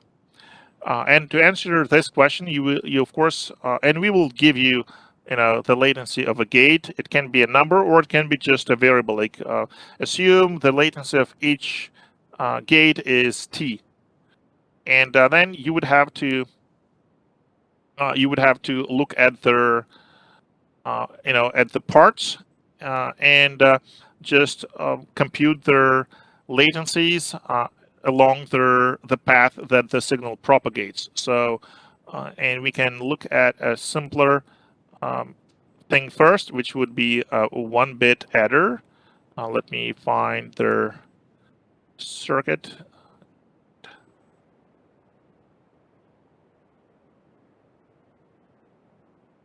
All right. Well, let's even start with this 1-bit ALU.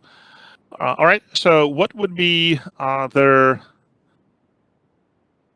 latency for this 1-bit ALU? If if we tell you that each gate, like AND or NOT, is has a latency, the same latency, and that latency is t. Okay, so first you need to determine which operation is going to be the longest, right? So is it going to be, and you need to look at their multiplexers, unless we tell you that you can treat their latency of a multiplexer as 0, which we might. But even even if we don't say that, in which case, of course, you would have to assume that the latency of a multiplexer is not 0, and you will need to compute it. So let's go back to our multiplexers, all right, and here they are, somewhere is around here. So gates, and come on, gates, and I'm looking for an MUX. Components, we're getting close. Decoders. Decoders. All right, here we are, the multiplexer and the design of a multiplexer. So if we tell you that all gates have the same latency, even their inverter, all right, because again, sometimes we can tell you that assume that the inverter has a latency of 0, but if we don't say that, what is the latency of a 2-input multiplexer based on this design? How many T's?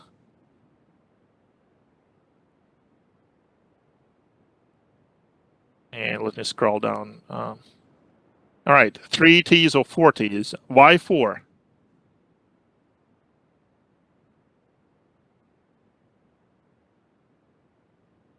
All right, so you need the longest path from any input to the output, right? So this is 1. So the longest would be if we have to invert S, and that's 1 T. Then it goes through this AND gate, that's 2 T's, and then it goes through this OR gate, this is 3 T's. We do not sum this AND gate because it kind of works in parallel, right? So as this top AND gate works and switches and goes through their through the transient process, reacting to the change of I0, this lower AND gate does the same thing in parallel based on its own input I1. So we do not sum the latencies of these two gates, right? Because they work in parallel. Whereas if something is working sequentially, if something is connected serially, then we totally have to sum their latencies, because one thing would not start working, producing the correct result before the previous in the chain, the previous component in the chain has produced the correct result. So the important thing to understand here is that all electronic circuits, they work all the time, right? So when we say that, oh, it starts producing the output, this is just a figure of speech, right? This is technically incorrect, because this AND gate, it will have something at the output at any moment of time. Okay, it's not gonna it's not possible for an output of a gate to have nothing at that wire, at that pin. So what we mean by this figure of speech is, well, until the inputs of this gate are what we want them to be, the output clearly is not what we want. So we know that from the time when all inputs of this gate are what they should be, there is a t nanoseconds delay between the output is what it should be.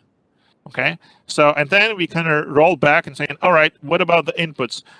When are the inputs ready? So the inputs, the input I0, we assume is ready, is already available, but this second input, it is separated from the time when S signal is given, is supplied by this additional gate. So again, it is helpful to draw timing diagrams to understand all this. So we have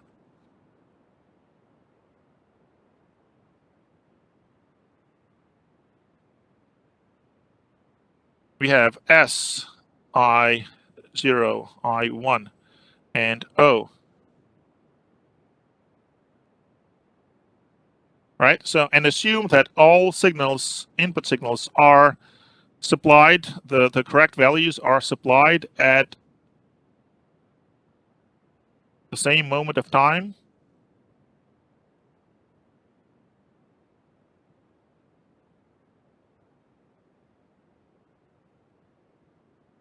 Or at least no later than this, than some moment of time that we say 0, right? And we just show that we don't care which values are, right? That's why we have this, crisscross thing, just meaning that, all right, so at time 0, all values of inputs we assume are supplied correctly, and we are interested at what moment of time O will assume its correct value.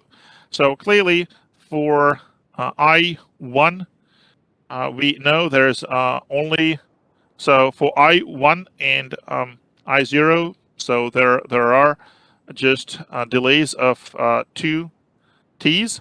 But for the path that starts with S, we see that, on this path there are 3 there are 3 gates. All right, so let's then do our math. Imagine that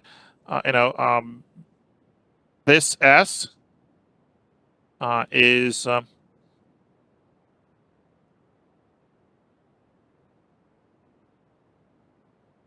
right, so let's take some specific values. So let's assume that we know that, and let me erase part of it just to go through a specific example.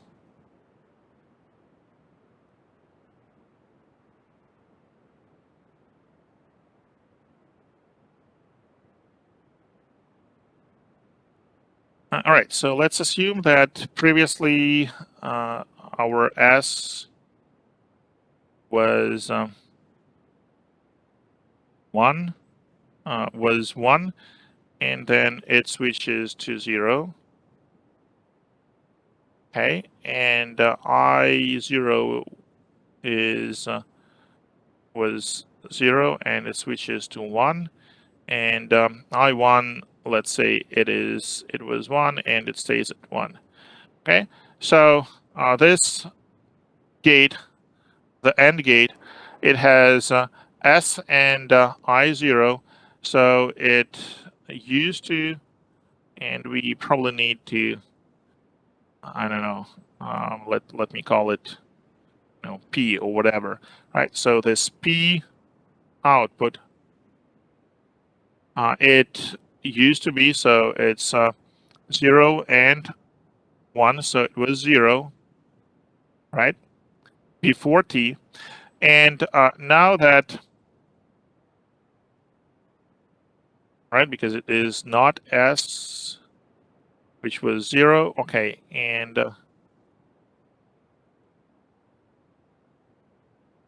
this becomes 1, and yeah, so I think I got it right.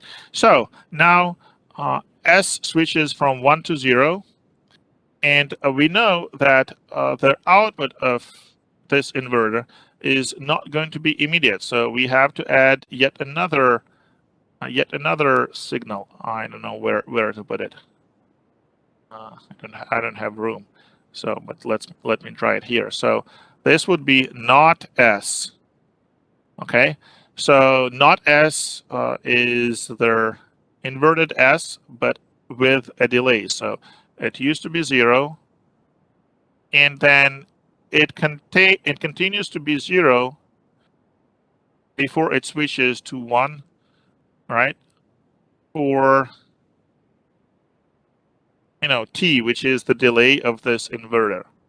Okay, so it will only switch from 0 to 1 as in response to S dropping from 1 to 0 with a delay of T, which means that yes, for all this time, I1 is 1, and for all this time, our P continues to be 0, right? Because it continues to be 0 because not S is still 0. It hasn't yet switched. So once it switches, then our P signal is going to switch, but also not instantaneously, but with a latency of T, right? So this would be another T, right? Because now not S is 1 and I not is 1. So clearly it switches. All right, so we show it like that with an arrow, but only with the latency.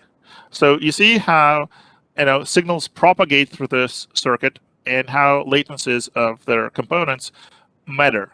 And obviously, when we trace it like that from P to O, it will be added.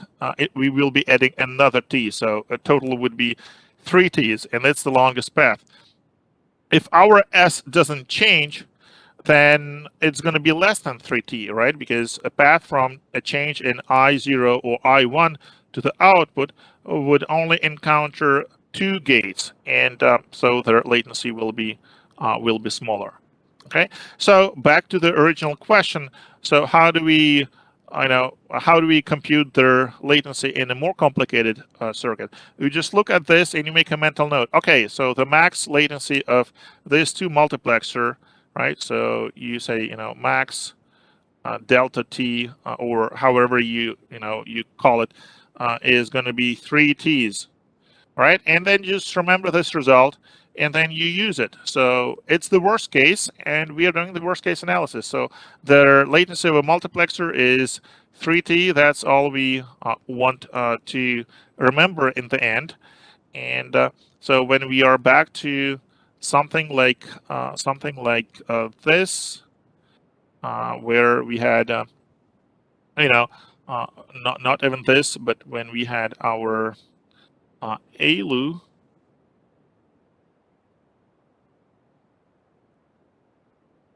like this, right? We know, okay, so this multiplexer, well, it's a 4-input multiplexer, so it's going to be different, right? But this 2-bit multiplex, 2-input multiplexer is going to introduce a delay of 3t. So what would be their longest path here? Well, 1 for the inverter, 1t, and 3 t's for their multiplexer. So that's 4 t's right here. And then you need to look at their adder, and the adder we can do quickly. We had an adder somewheres. So that's not the adder. Well, I had an adder in here.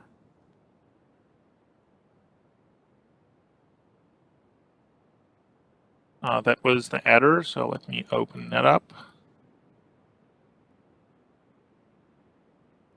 All right, so this is the adder. Can you quickly tell me the latency of this adder? Well, the full adder, right? It's yeah, we look at it's 1, 2, 3. Yeah, I don't see any path that would be longer. It's 1, 2, 3 gates, so 3 T's, exactly, right? So it's not actually that hard if you just practice a little. You can almost see it instantaneously. And so back to our ALU, right? You can just write, all right, so this thing is T, this is 2T, this is 3T, this is 1T, this is 1T, and for a 4-input multiplexer, it depends on which design you use. Imagine you used the design. Remember, there was one test when the last question was design a 4-input multiplexer using two input multiplexers when we just had 2 layers, which means if we mean that design, the latency of this multiplexer would be 4t. So what is the longest path? T plus 2t, 3 plus 3, 6, and 4, 10. Done. So it's going to be 10t for worst case for this 1-bit ALO. Professor, isn't that 1-bit mux a 3T, not a 2T? 2 and so it's 3 and 3. Oh, okay, never mind. I And didn't 4. realize that that not was as combined with that that mux. I understand that. Never mind. Yep, thank you. Yeah, someone's saying 3 plus 3 plus 4 plus 1. Yeah, so I think I answered that, right? So and then so you just remember the result. All right, so this 1-bit ALU is 10T, and Wait, I still think and it's 3T. Sorry, say it because again. I still think it's 3T because the binvert is the selector which goes through the NOT gate, and then it goes to the AND and the OR gate. So you're saying that this should be 3T? 3T? Yeah. All right, so let's go back to.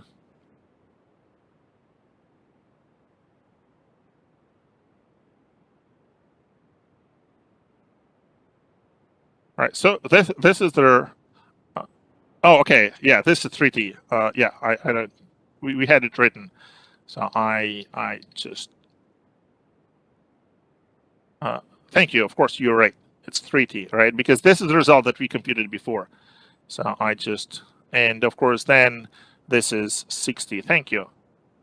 You're certainly right. And then this is again, this is assuming that we're using 2 layers of 2 input multiplexers for the 4 multiplexer. Of course, you could have a better design if you just use their truth table and SOP, POS, and just use gates. But all right. So that that this way, so it's 13, right? 6, 3, 9, 1, 10, 13T if I did my math correctly.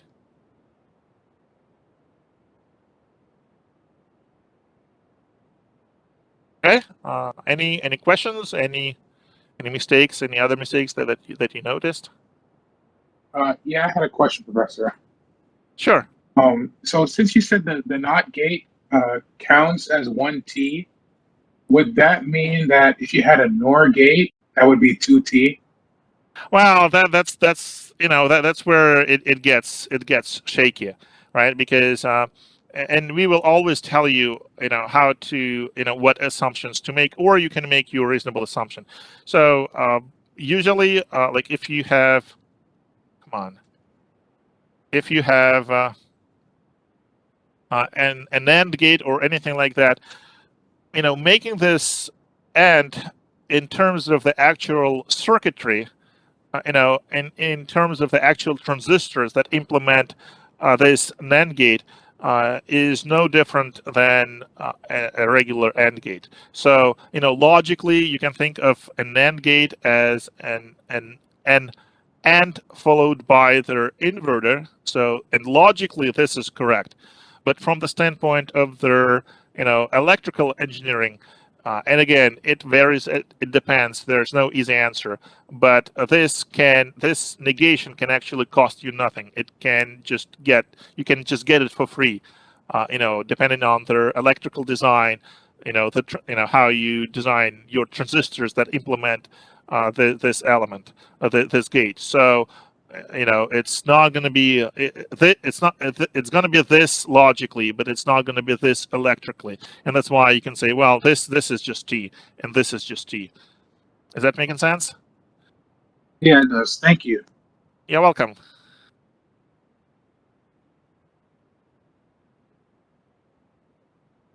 Since we just said the adder was 3T for question 3, why did we say the 1-bit ALU is 2? Where did we say 1-bit ALU is 2?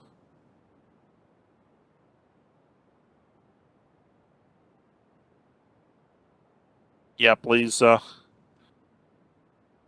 clarify, because I'm not sure I'm following that question. All right, so the solution was, yeah. Oh, okay. So for, yeah, on their, so you're referring to the problem from their practice set. There we tell you, and let me check to make sure that it is indeed the case. We tell you that, where is that question? So,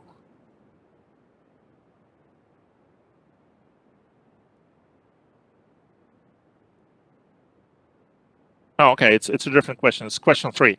All right, so yeah, because in this particular instance, for question 6, we're not asking you to compute the latency, although it would be a good question, honestly. Really? Huh, interesting. It would be a good question for the test. Anyhow, it's, in question 3, we actually asked you to compute the latencies. And but in question 3, we are making an assumption, and let me verify that it is indeed the case. We are telling you that delay of multiplexers is 0. Okay, it just I have no justification for that except for making your math a little easier, so that you don't have to worry about multiplexers.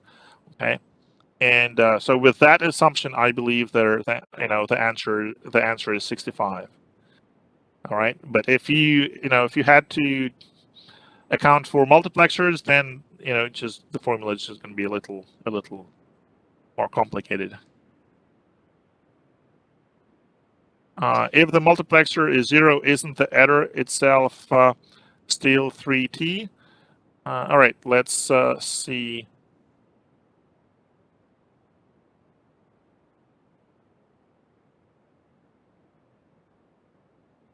So 2 gates.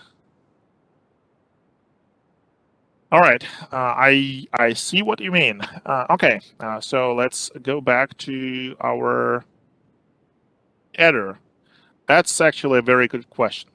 So for their CLU, for the adder as a whole, their latency is indeed 3t.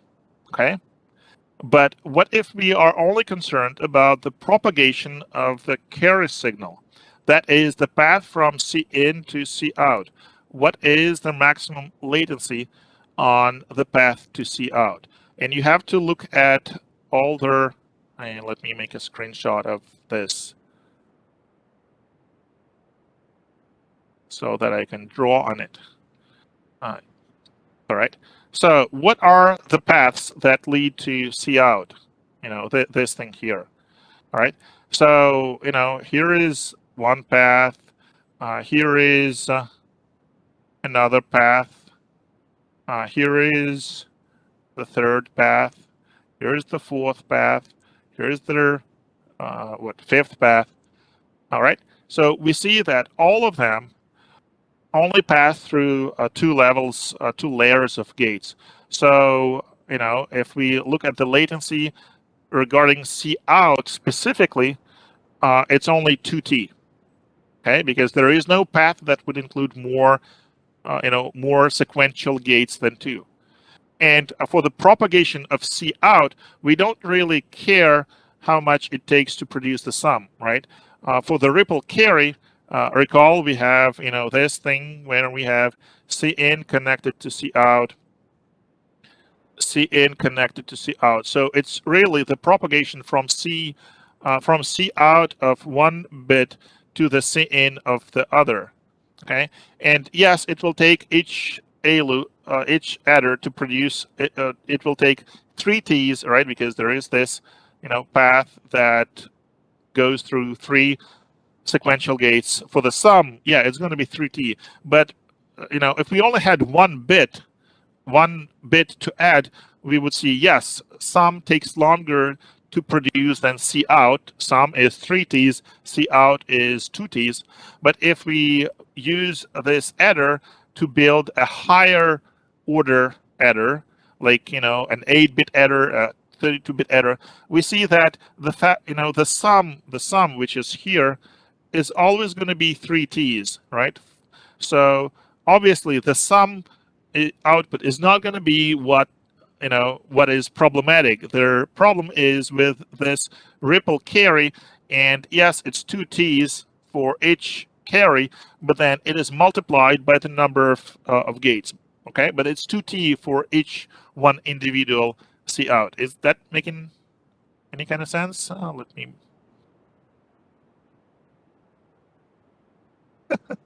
If you want to scare someone out of being a CS mage, just show them the data path diagram. Oh, come on, that's so lovely. Actually, I have a follow-up question to this.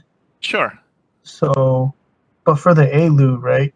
There's like a B invert and then the adder, Mhm. like the 1-bit ALU, right? There's a B invert with a NOT gate and then the adder.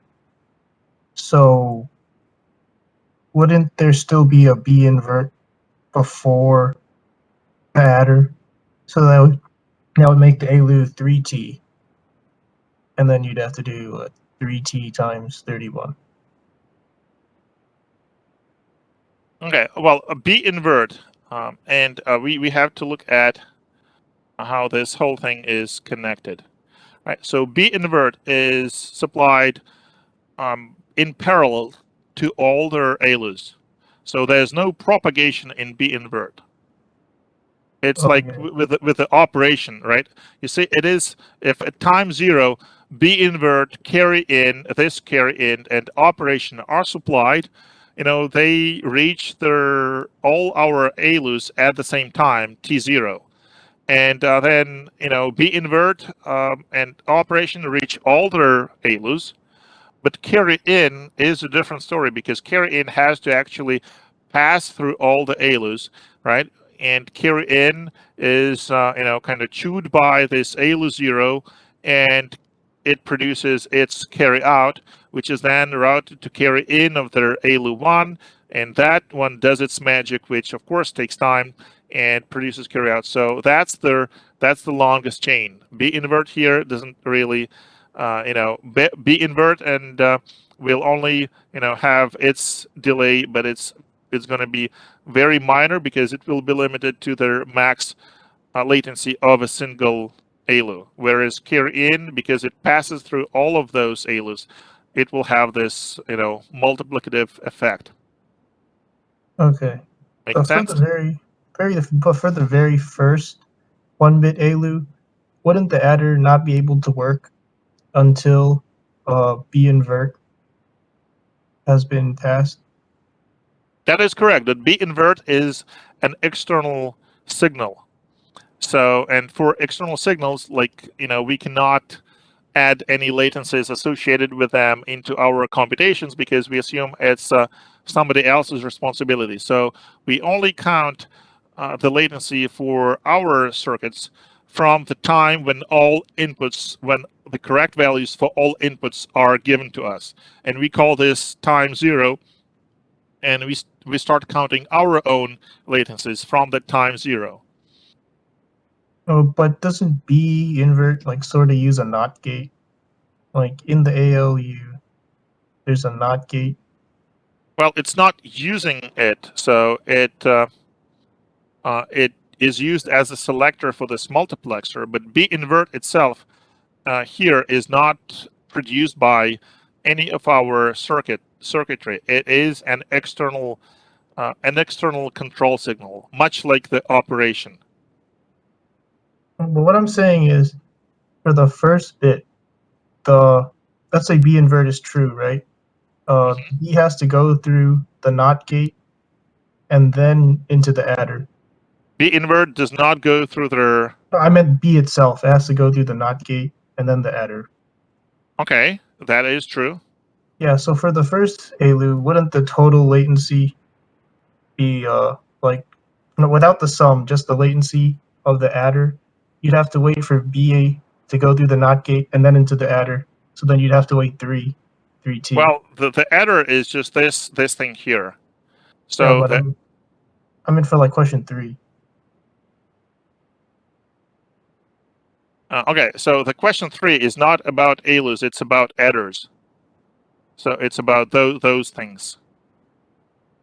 Right. But isn't it asking for the latency of Oh, the okay. So the ALU? ALU. All right. So which? Okay. So ALU. Let me read it again. And practice 631. So let's see. 631. Okay. And 632. Okay. And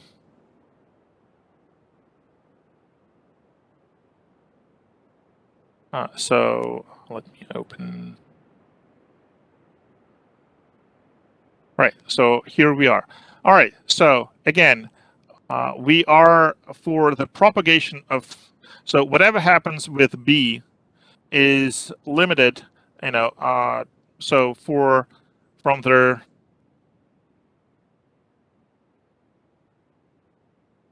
standpoint of their, all right, so I think I hear what you're saying. So for the very first ALU, their latency as observed at the carry out will be this, which is, we said it is, let me check. Oh, we have it here. All right, which is 2. But then we have also B, okay, here, which is also 2. And then we have to add 1 to it.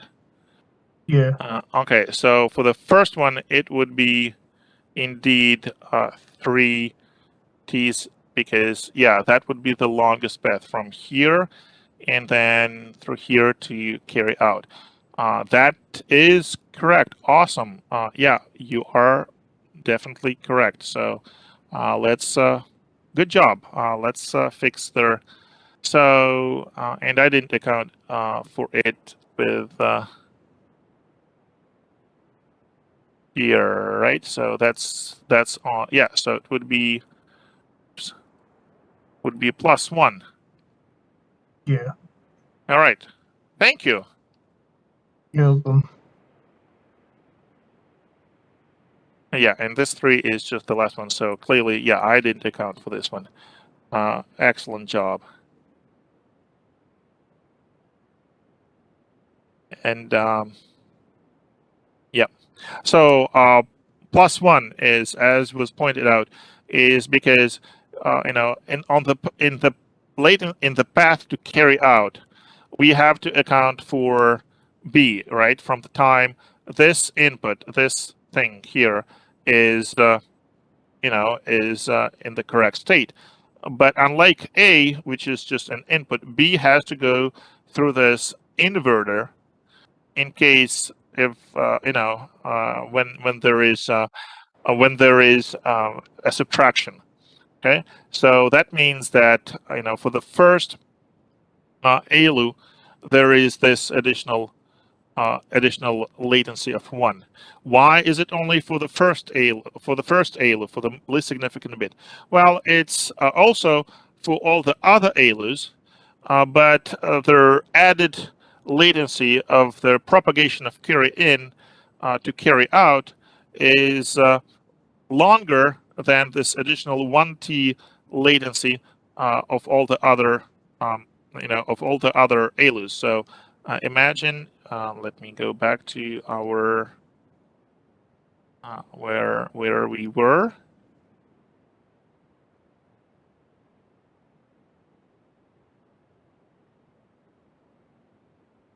Where was it? I lost it. It wasn't here. Is it PowerPoint? No. Come on.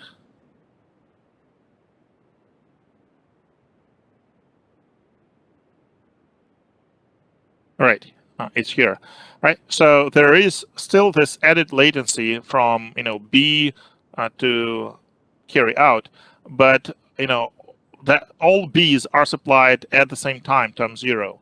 So they're all inverted B's are ready at time T. So they are not so it's the max of T and whatever the delay for a carry in at ALU 1, for example. And of course, B, their latency of T to invert B is smaller than their delay we already accumulated from the first ALU. That's why, it's less than, and we can just ignore it. Is that making any sense? It's really a very subtle point.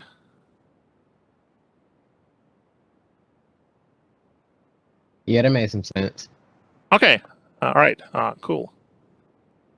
Yeah. So since all the inverted Bs are in parallel, we only need to add it once because this added latency of 1 only has an effect on the first ALU, right? When we are in the beginning of our, ripple carry, and then this ripple carry accumulated latency is just so large that by that time it affects us, for all other ALUs.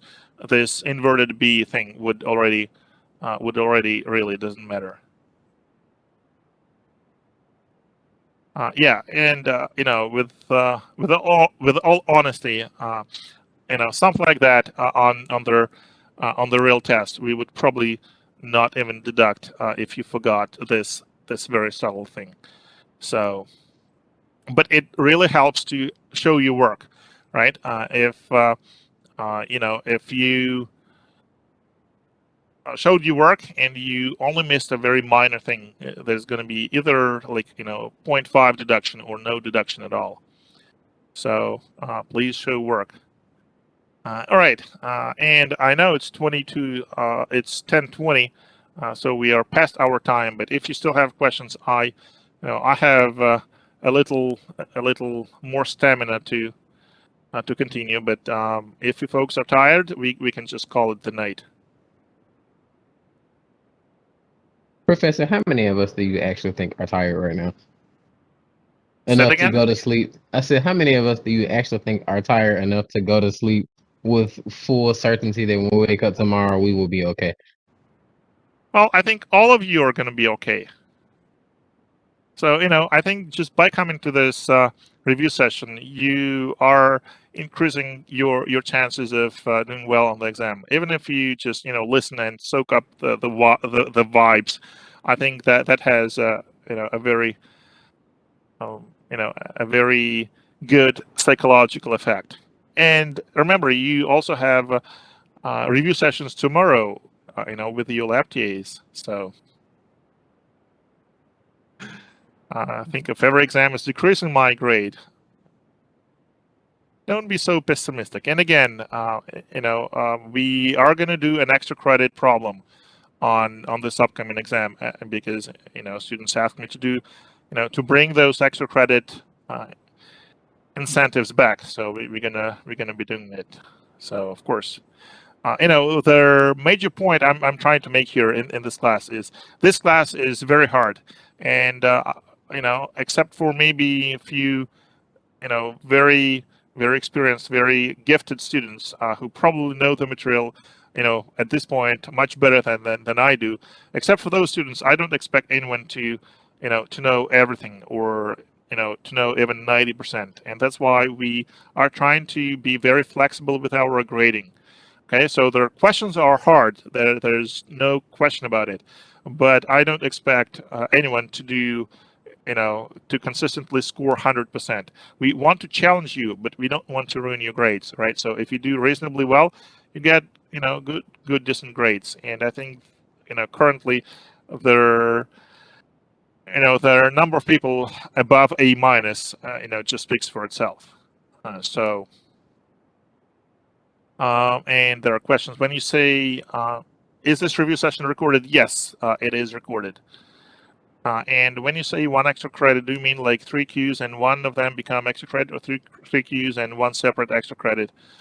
So I think I explained it in the lecture. So there are going to be 4 questions, and one of them will be extra credit. We don't know which, but it largely doesn't matter, right? If you think about it, all questions will probably be worth the same number of points, 25.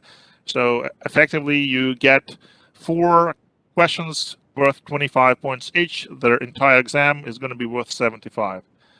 So in that sense, you can treat any question as extra credit as you wish. But I strongly recommend that you attempt all of them, because remember, you can get over 100, and that can help you with your other grades, homework assignments, other exams. So there's no cap. So you can totally go over 100.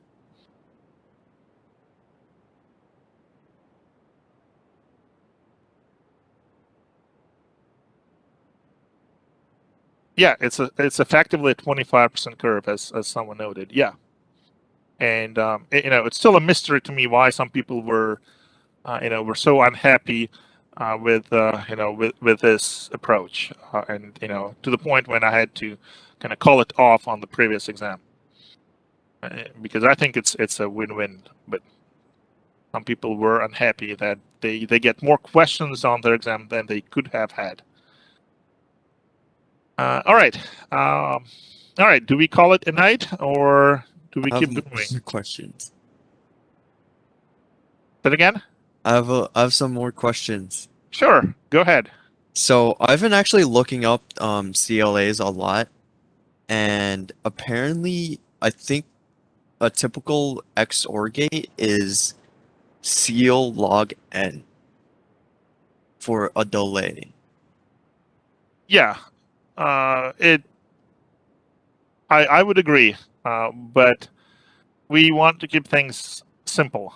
All right. So we want to assume that to make our computations easy, we want to assume that their delay is a constant, and that different gates have the same delay, just to make computations simple. Does that Also, make sense? yeah. When Also, we sorry. no, just a quick question on that. We'll be given the delays on the exam. We don't have to like understand what the actual delays are for like any of these logic gates. Well, how could you possibly guess what their actual delay is if we didn't show you their electrical circuit of an elementary gate, like with the transistors? And is that something that we covered? Would that be fair to kind of show you their electrical schematic diagram of an element, of any elementary gate, and ask you to reason about it? Well, of course not. So we're gonna tell you that, assume the delay of each, of those gates is t, and you may assume that the delay of this and that is 0. So of course it's going to be given, as was in the practice problems, right? In the practice problems, we told you what the delays were. It can be a variable like a t, or it can be a number like 200 nanoseconds, but it will certainly be given.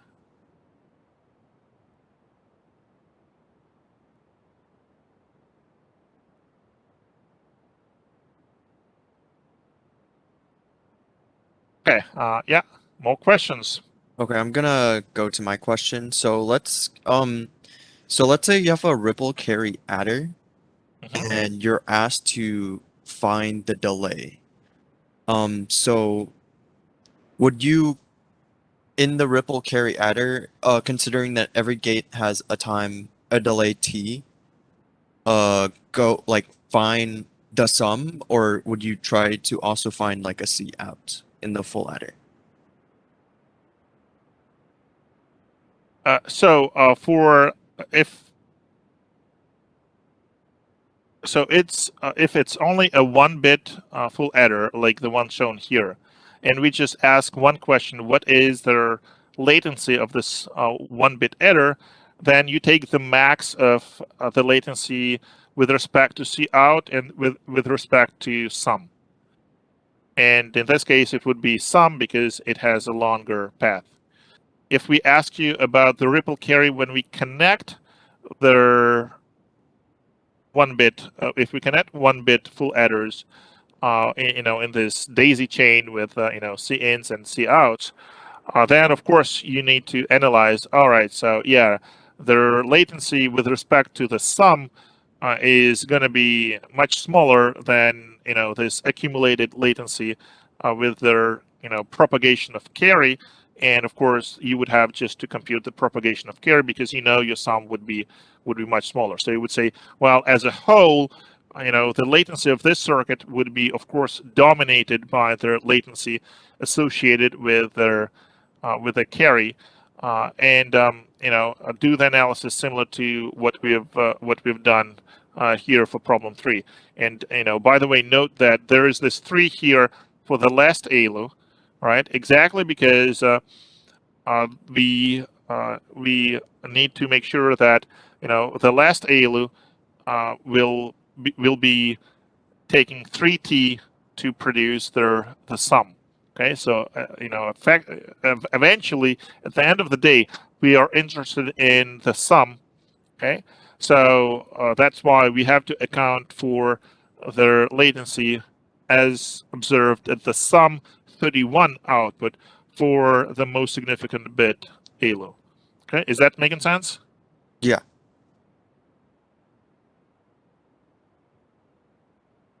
Okay, go ahead. More questions. Whoever is left, I'm not. Yeah, I don't see the list of participants, so I know how many people are still on the call. Oh, 32 people. Wow, that's amazing. All right, so whoever has any questions, please go ahead. Oh, I also have another Um, question. Oh, okay. I think someone else is talking. I don't want to. Yo, I'm sorry. Did you want to ask your question first? It's okay. I don't No, mind. I've been on the mic for too long. You should kick me out of it. Yeah, but the questions you're asking are quite interesting. What was I about to ask? So regarding the calculating latency thing, so could that actually be a subsection on one of the questions, or is this just like a theoretical thing what that we No, might not see?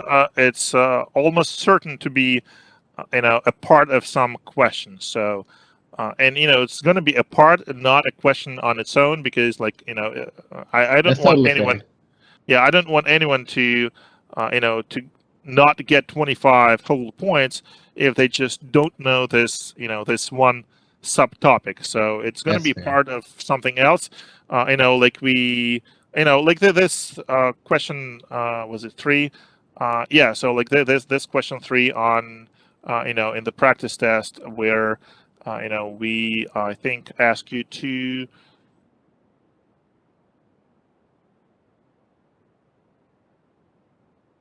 Well, this one is a bad example. It's exactly the opposite to what I was saying. Yeah. So, but most likely we will kind of embed this latency question in this latency part in one of the other questions, so that it just doesn't stand on its own. Like maybe design this and then tell us what the latency of what you designed turned out to be.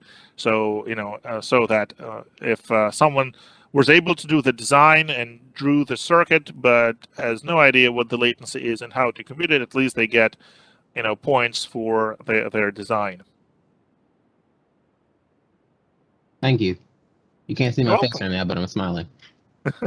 That's good. That's good. I hate when people are are depressed and struggling and unhappy. All right, and someone was saying, Yeah, I had a quick question regarding edges for flip-flops and latches. Also, just the difference between flip-flops and latches being, I believe that a flip-flop you can essentially think of as a latch that is controlled by a clock, correct? correct. Yep. Okay. But yeah, specifically more just, I'm unfamiliar with the term edge. Is that the feedback or? Edge means a transition from 0 to 1 or from 1 to 0. Okay, so that's just when the state of the flip-flop switches. Well, the edge is a general term that is applied to any signal. So when you have any signal that changes from from low to high, we call it a rising edge, because you can almost see like oh, it's like a wave and it is rising. And when the signal changes from high to low, it's like it's like a falling edge, right? It's like your wave is falling, and it's called the falling edge. All right, so anytime there is a 0 to 1 or 1 to 0 flip in the timing diagram, that is an edge of that specific variable. That makes Signal, sense. yes, correct. Thank you. How many flip-flop types do we need to know? Like D, JK. So you are only expected to know SR and D. Those are the ones that we covered, but we may give you similar circuits that are similar to the gates that and kind of ask to analyze. So it's not this does not assume any prior knowledge of this. particular type of flip-flop. Like in their practice problem, what we gave you is a JK flip-flop, right? But the idea here was not that you should know what a JK flip-flop is, but we give you a new unknown to you circuit, and you should be able to analyze it based on the similarity of that circuit to the ones that you're familiar with, and based on your general skills of analyzing simple circuits with gates and feedback. So that is the intention. So you are not expected to know other types of flip-flops to answer your question. I have another question. Sure. So I think really early on we talked about a frequency divider. So I think in the class we made a frequency divider circuit using I think a counter or something like that.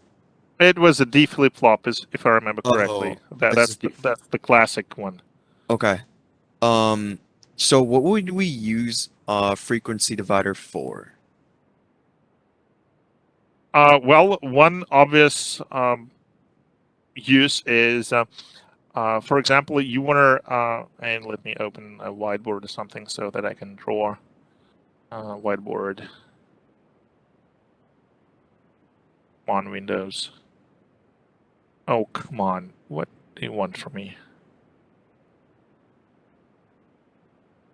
What? Just give me my whiteboard, please.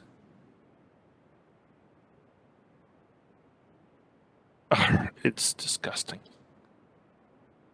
Sorry, I know it's not cool at all, but I'm gonna use Paint. I don't know what's wrong with the whiteboard. Why it wants me to sign in with my Microsoft account. I don't even have a Microsoft account. That's the thing. I refuse. All right. Anyhow, all right. So imagine that you have your clock with certain frequency, and then imagine that you can produce a clock with half the frequency. So it's gonna look like that.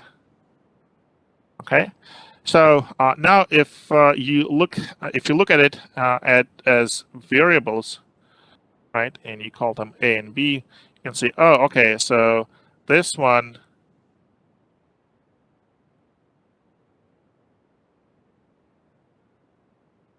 right? If you just look at these two wires, right?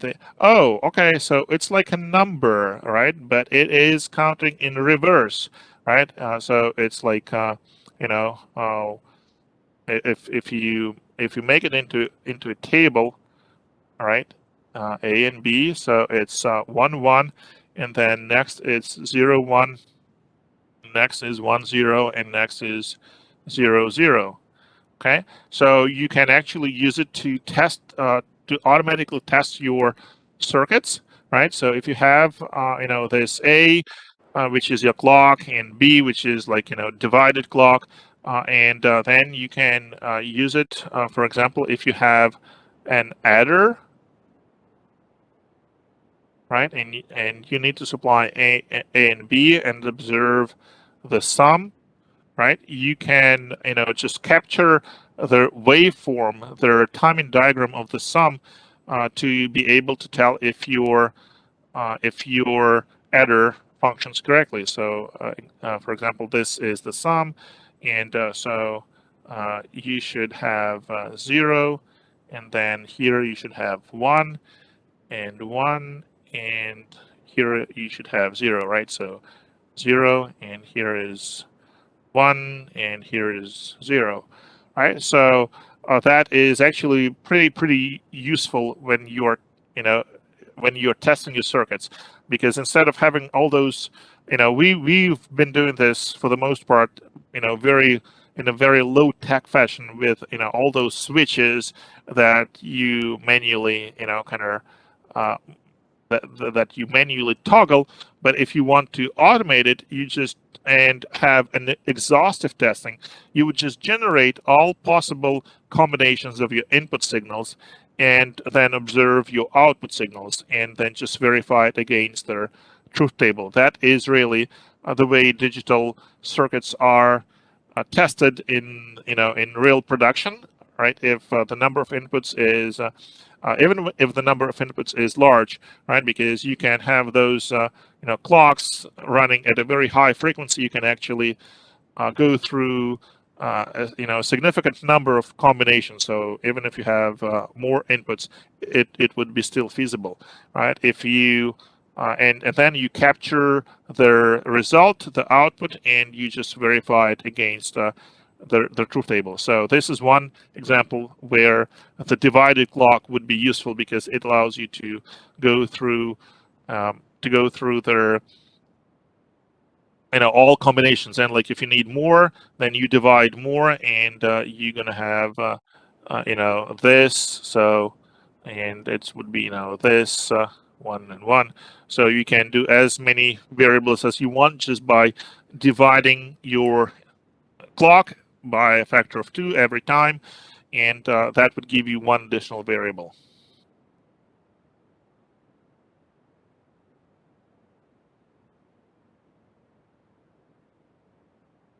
Okay, more questions?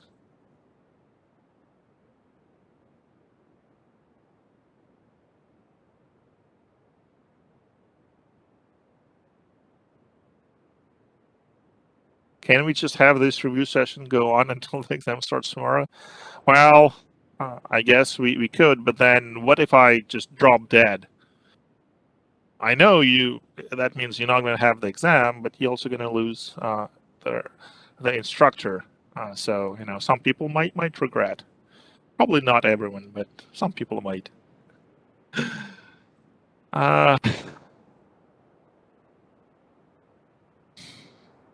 Oh, thank you. You're so sweet. Thank you. I love all of you too.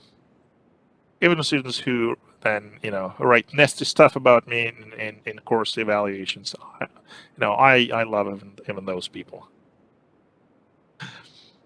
All right, so people are heading out. It appears.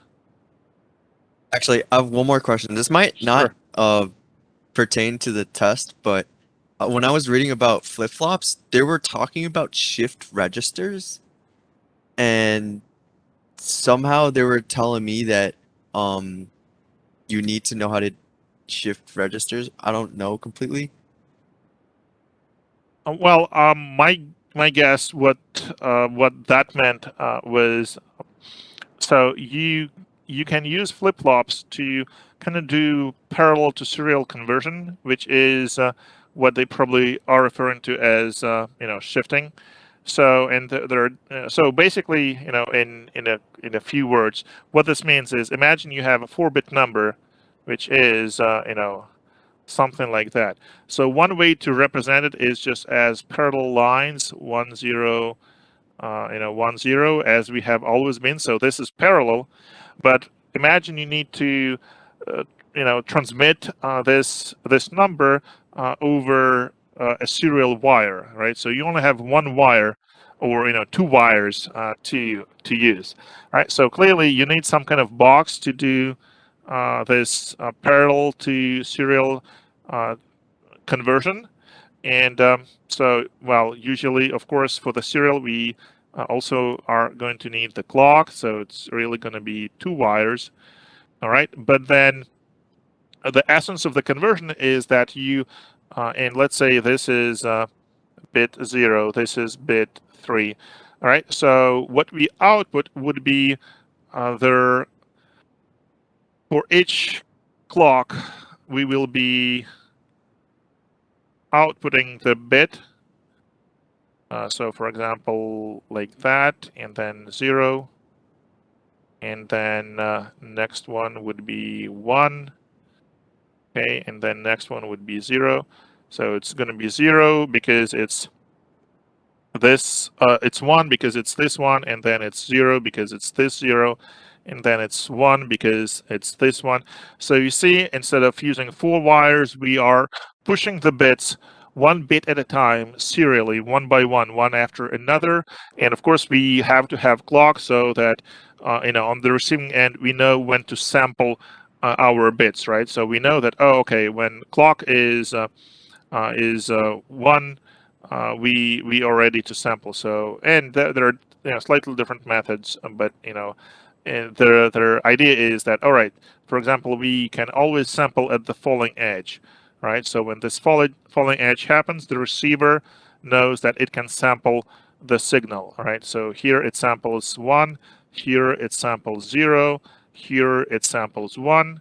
Okay, so that's one way of doing this. And yes, in order to actually implement this, we would use flip-flops, and we would kind of shift out to our output wire. We would shift out 1 bit at a time from their inputs, from the parallel input that we got. So this would be my guess what they meant when they were illustrating the use of flip-flops for shifting. Is it making sense? And of course, this is not going to be on their Yes, exam. sir. This is well beyond. Yeah, I was just looking it up because I was just curious about flip-flops, and they were talking about serial in, parallel out flip-flops, and I was just really confused. Well, And it's just yeah. So it's exactly their what I guess. So I'm showing you here parallel in, serial out. Of course, on the receiver end, it's going to be serial in, parallel out. So they're the process of reconstructing the parallel number, the parallel thing from the serial input. And if you think about your hard drive, if it's SATA, right? It's serial, so it pushes 1 bit at a time into the wire at extremely high clock frequency, but it's 1 bit at a time.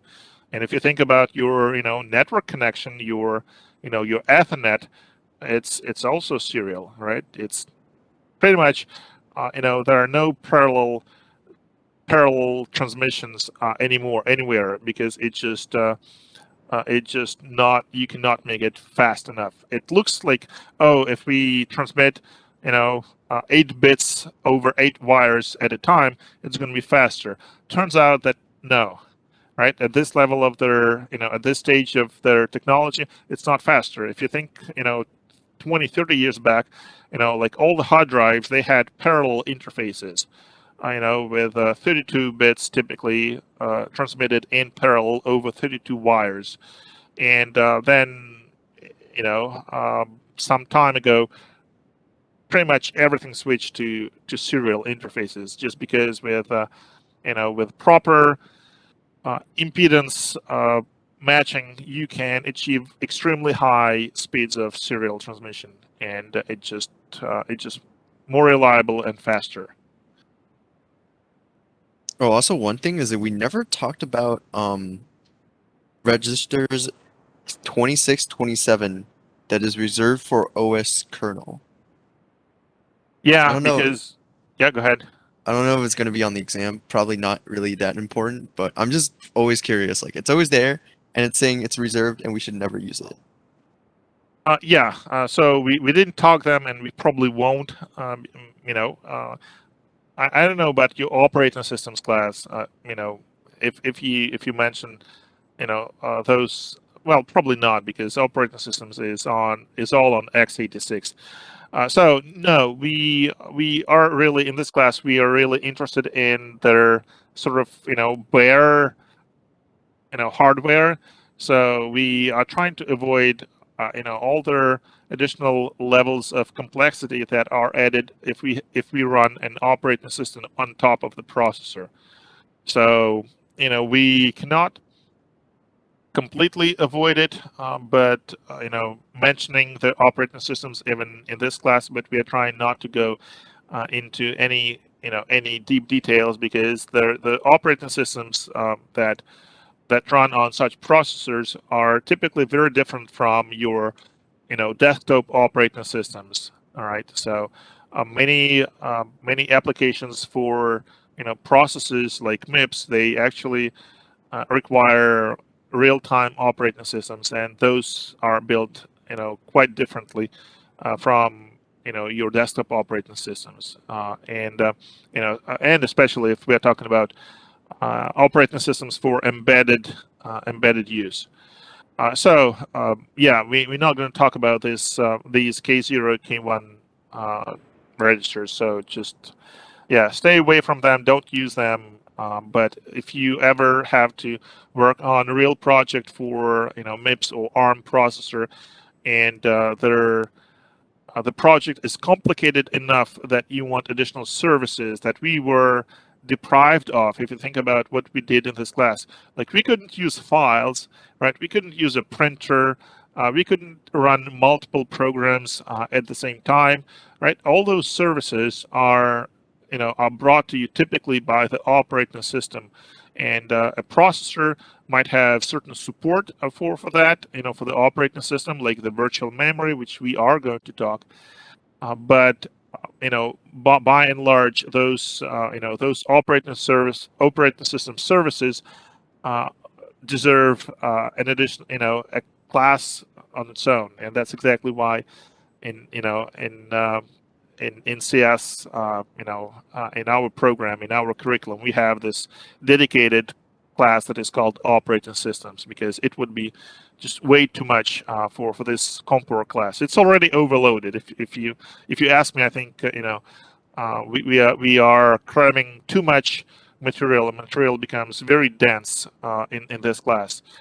So I would definitely not be for adding even more stuff related to operating systems. Yeah, Compor class needs an overflow bit. I like it. Yeah, historically, we actually had two classes, and then they kind of, many years ago, they kind of decided, oh, we can kind of, combine two classes into one and call it Compor again. It would be fine. So.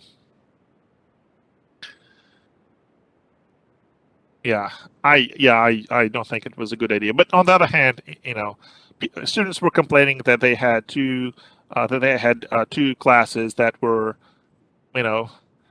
less computer science, more computer engineering, kind of more hardware, lower level details oriented. So that's why they thought, all right, instead of two classes, let's make it one.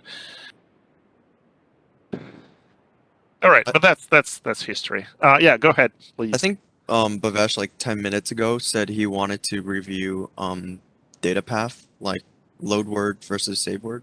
Okay, sure, we can do that. All right, and so this is our data path. All right, load word. Come on, switch, please.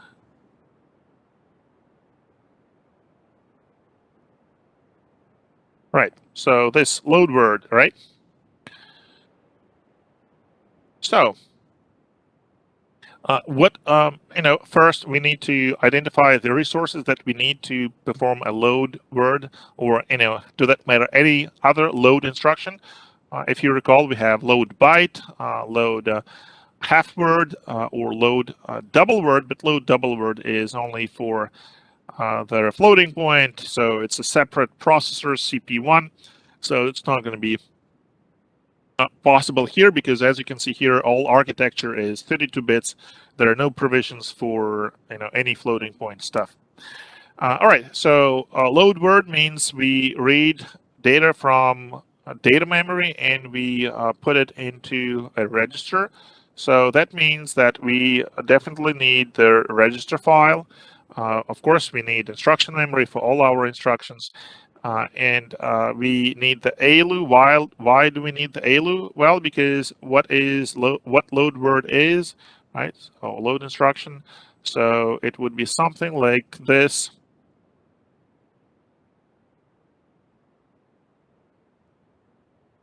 So we read T1 and we call that value that is in that register the base address, right? So then we read it and then we add it with their offset. So this offset is the immediate value, right? LW is an I format instruction. So we add them together and we use this as our data memory, DM data memory address. All right, so we read from this address, and then we write the value, the contents that we read, into the destination register to 0, and we know that in terms of our format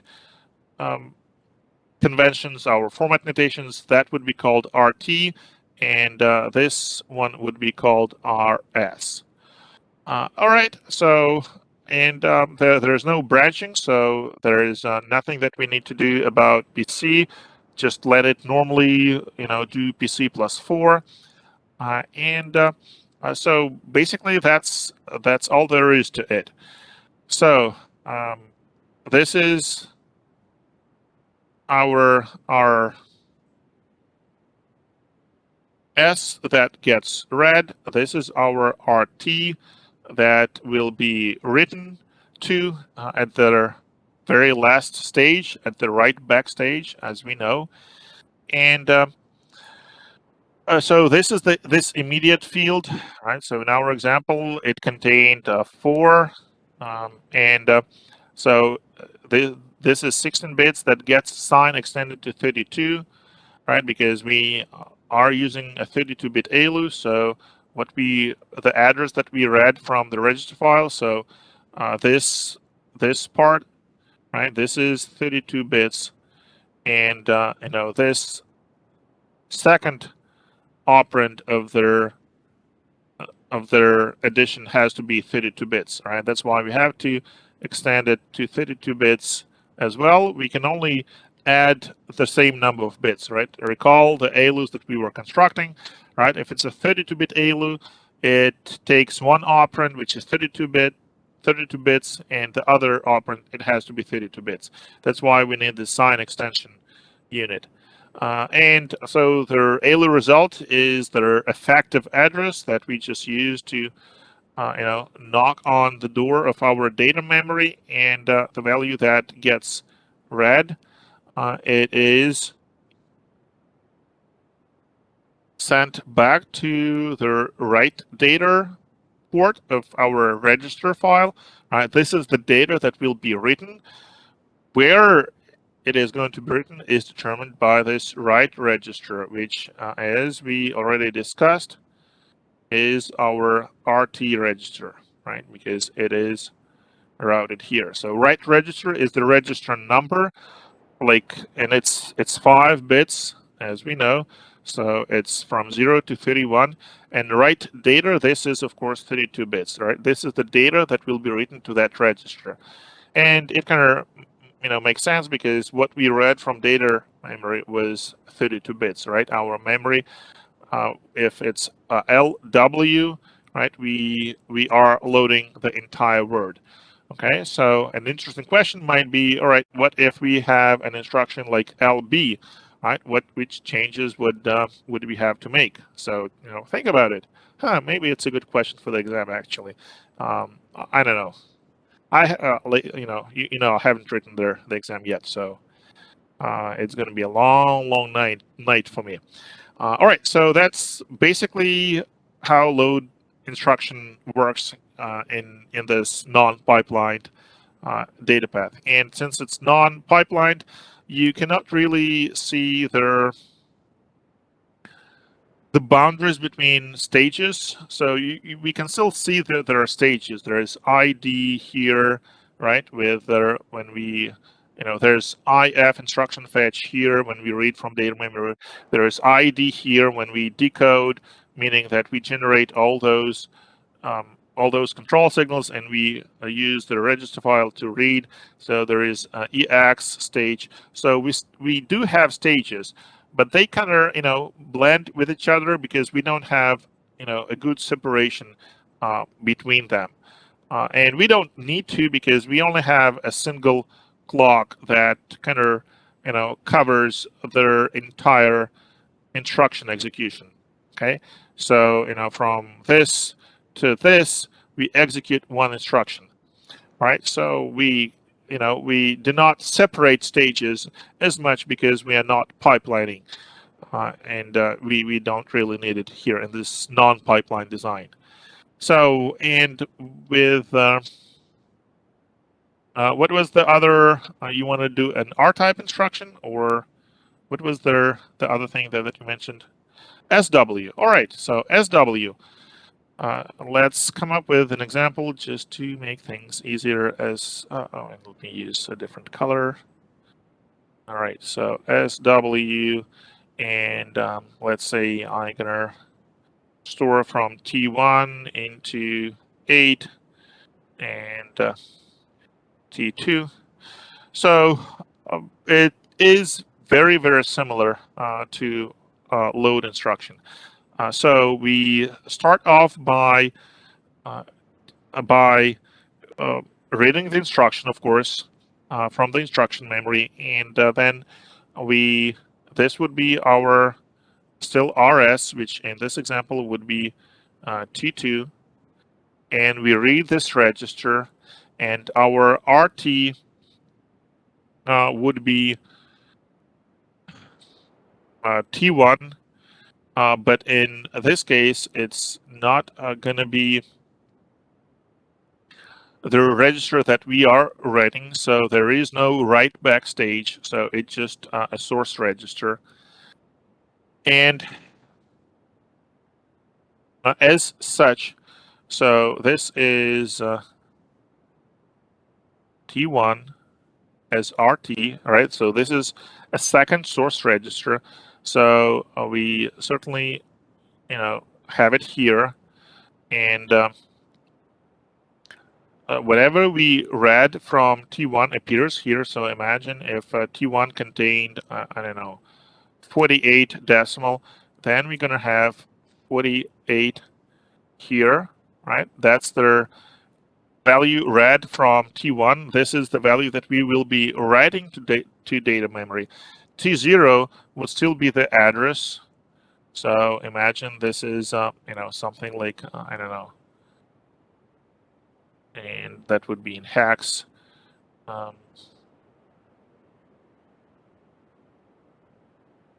4000, for example. Okay, so this read 1 is going through their CLU because we still need to compute their effective address by adding the base address and their offset. So the offset is 8 for this example. We sign extended, but it is still 8. All right, and it's still routed like that. So it's 32 bits, but the value is going to be 8 at this input, and 1000 and 4000. So it's hexadecimal here at this input. So this value becomes 0x1 000 and 4008. So this is the effective address as before. So this part is no different from the LW. So we take this address to their data memory, but instead of reading, we are writing to the memory. So this mem write is going to be 1 for the SW instruction, and this value that we read here, right, which was 48. Oops. 48. Oh, come on.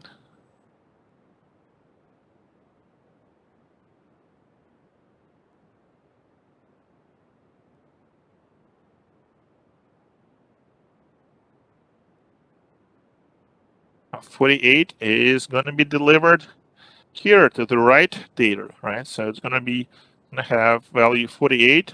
This is 32 bits, just to be clear, but the value is 48 decimal because it's coming from T1, right? And since mem write is 1, we will write 48 to this address here. And that's it. We are not going to be writing back, so this register write is going to be 0 because we are, for this instruction, we are not writing back. to the register file.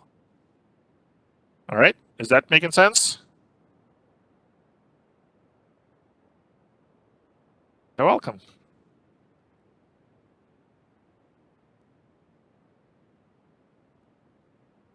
All right, more questions. 11:05. Actually, I have a question for like certain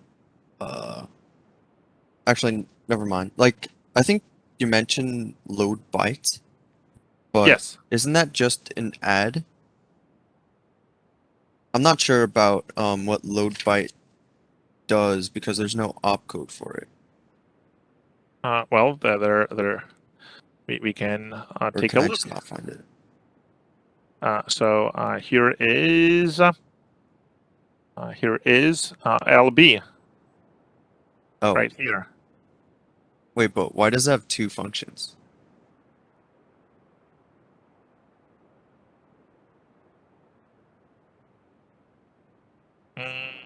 I don't think no. It shouldn't have functions. So functions are only for their for R type instructions for add, edu, right? So you see that's why in the MIPS function column we have them, right? LB and LH and all the other LW instructions they are I format instructions. They are immediate instructions. And Oh, never yeah. mind. Yeah, I just read the thing wrong.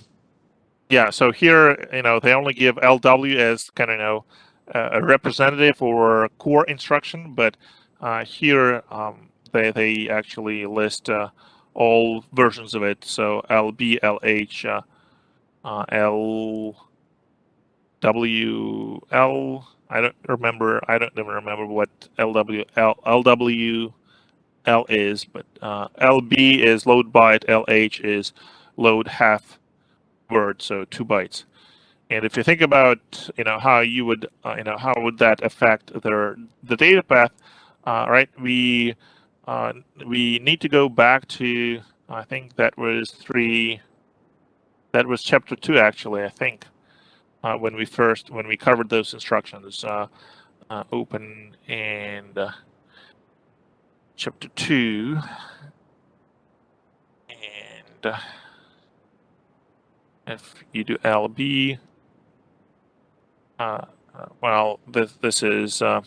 So we extend the sign, right? So if we also have LBU for unsigned, there's another slide, right? So here it's very similar to load word, but you can see that we only load byte, so we only read 1 byte from memory, and then we extend that byte as we are writing it to the register file. So, to support this, we would have to, slightly rearrange, those things. So we only need, so we can reuse this multiplexer, but only 8 bytes would be valid, right? Because we are reading just byte, not the entire word. We're probably going to need to make changes to data memory, because here we assume that we always read the entire word from the memory, but we can actually let it be. So reading extra byte doesn't really cost us anything. So we can kind of let it be. But the address, it's important to see that the address for load byte instruction doesn't have to be word aligned. So it can be anything. Whereas for load LW instruction, the effective address that we computed, it has to end in 0, 4, or 8. 0, 4, 8, or 12, right? It has to be integer divisible by 4. So it has to be aligned at the word boundary. For LB instructions, there's no such limitation. So the memory should be ready for this, that we can just read 1 byte and the address is not word aligned. And so from that memory we get a byte, and then we just need to make sure that we if it's LB, just LB, we sign extend into 32. If it's LBU, then we just fill out the remaining 24 bits with zeros, and we write it back to the register file. For LH, it would be aligned, but not to their word boundary, but to their half word boundary. So for LH, the valid effective addresses would be 0, 2, 4, 6. So it would be any even address. For for byte access, for LB, it can be anything. 0, 1, 2, 3, 4 are all valid. And for load word, it has to be aligned to their full word, full bytes. So that's why it's 0, 4, 8, and 12. So it's integer divisible by 4. Wait, so Wait, do we need to know about LB for this exam? Well, yeah, it's possible that we can ask you to design something for this specific instruction, right? So this is instruction that we covered when we talked about MIPS, right? And this is not the instruction that in the beginning of our discussion on data paths, we were saying that, all right, we are going to have a short list, right? A simplified ISA. Come on, where is it?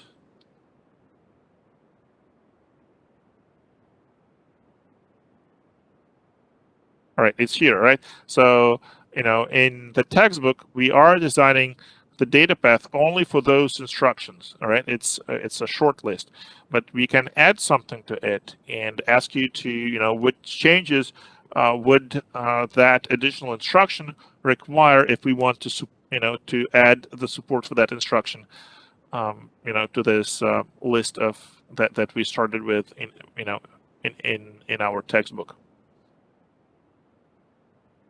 Yeah, go ahead.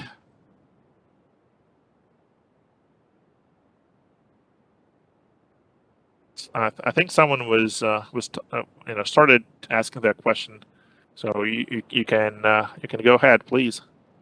yeah, okay, sorry.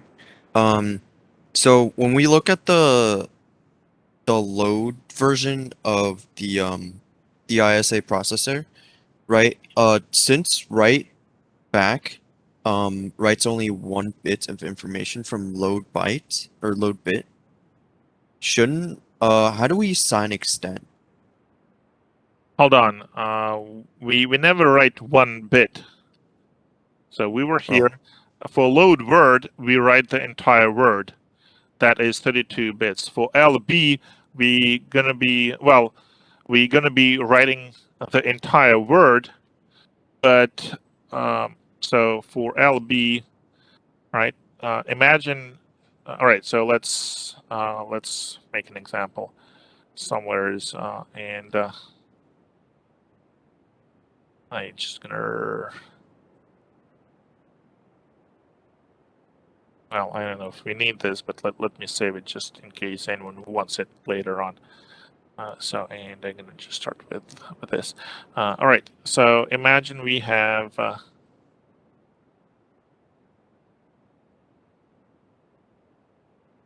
LB into T0 from 1 T5. And let's assume that T5 contains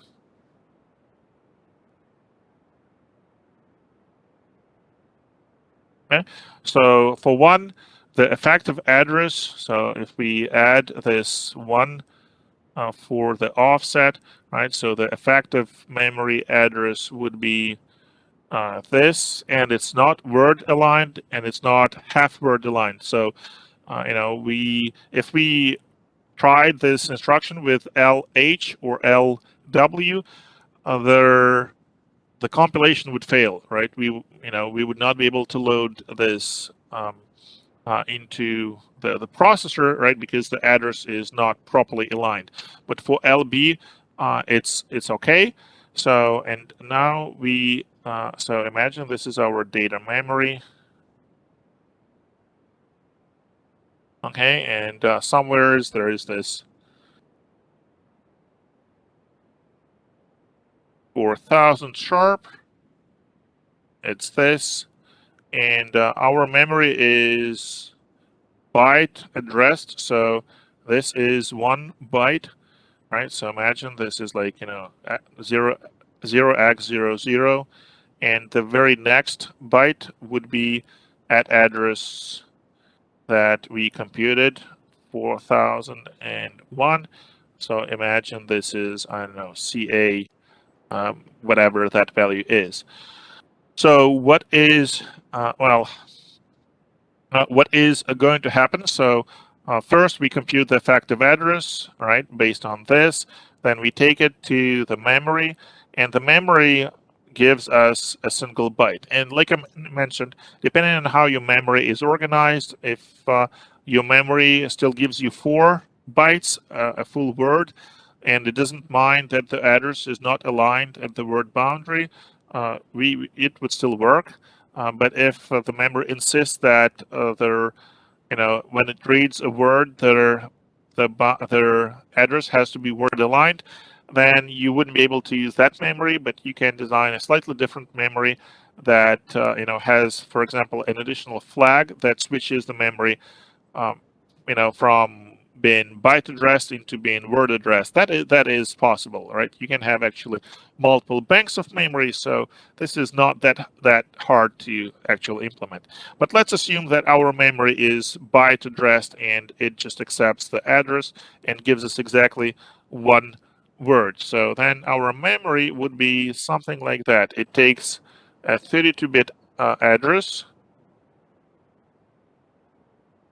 and it gives us an 8-bit value of data, right? And of course, you can have other inputs like write data, right? If this is a read-write memory, so it would also be 8 bytes. So that would be just an 8-bit memory, not a 32-bit memory that we were assuming previously.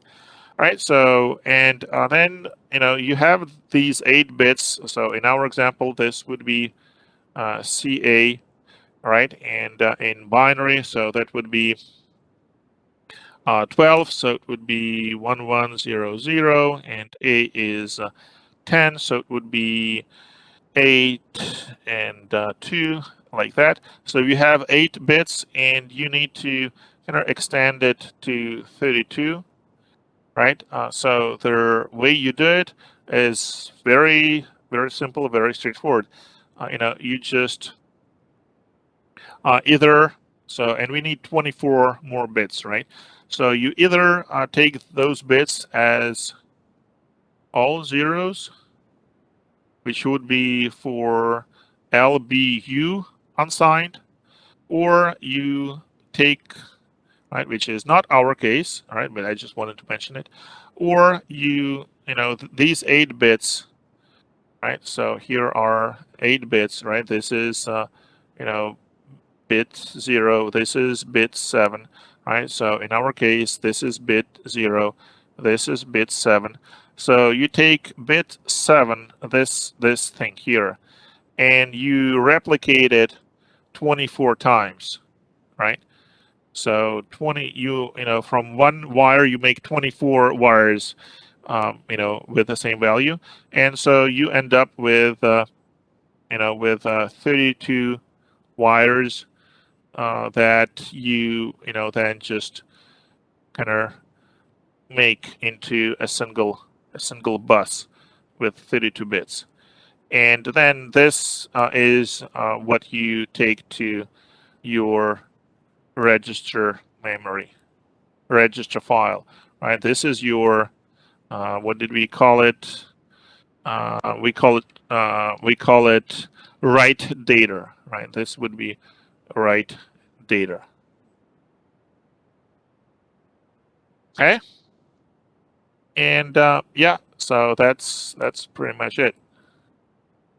with the original 8 bits as their MSB buffered by 24 zeros, LBU, and 24. Yeah, 8 bits would be not MSB though, but LSB, right? So in in our if we call it B prime, it's going to be B prime 0. This one is going to be B prime 31. Okay, but yeah, other than that, it's correct. So that would be, sign extension exactly, and this is for LB. We're gonna do sign extend. Sign extend. All right. So now that I've explained it, I cannot use it as a question on the exam. So I have to come up with something else. But hopefully that was a good exercise. So no regrets.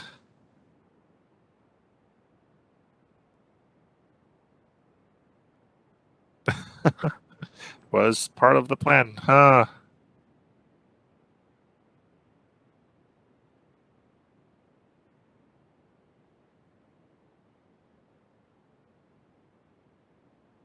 Okay.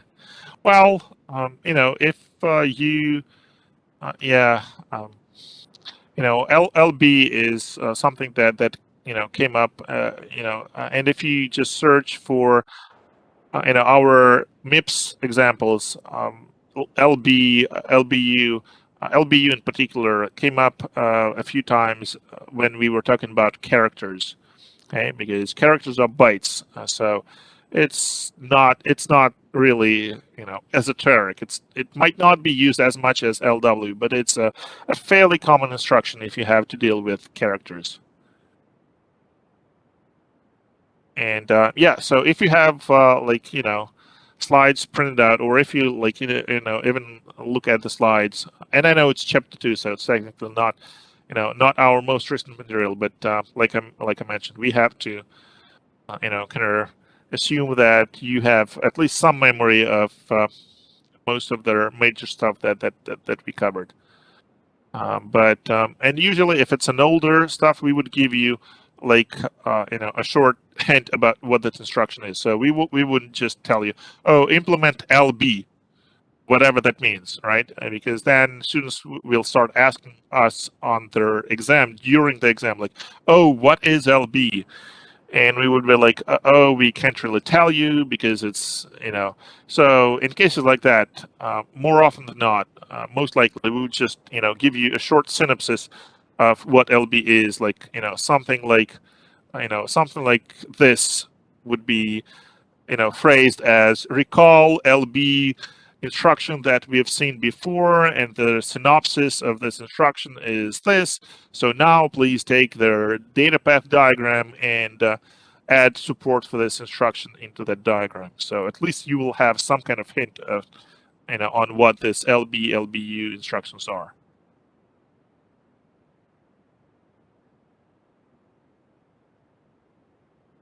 Yes, SB does exist. Oh, that reminds me. This question actually appeared in one of their tests when we asked you why we have LB and LBU, signed, unsigned, signed, and unsigned versions, but we don't have an unsigned version of SB. Okay, there's only SB. There's no SBU, and there's really no need to explain. Tell us why. So yeah, that was one of the questions.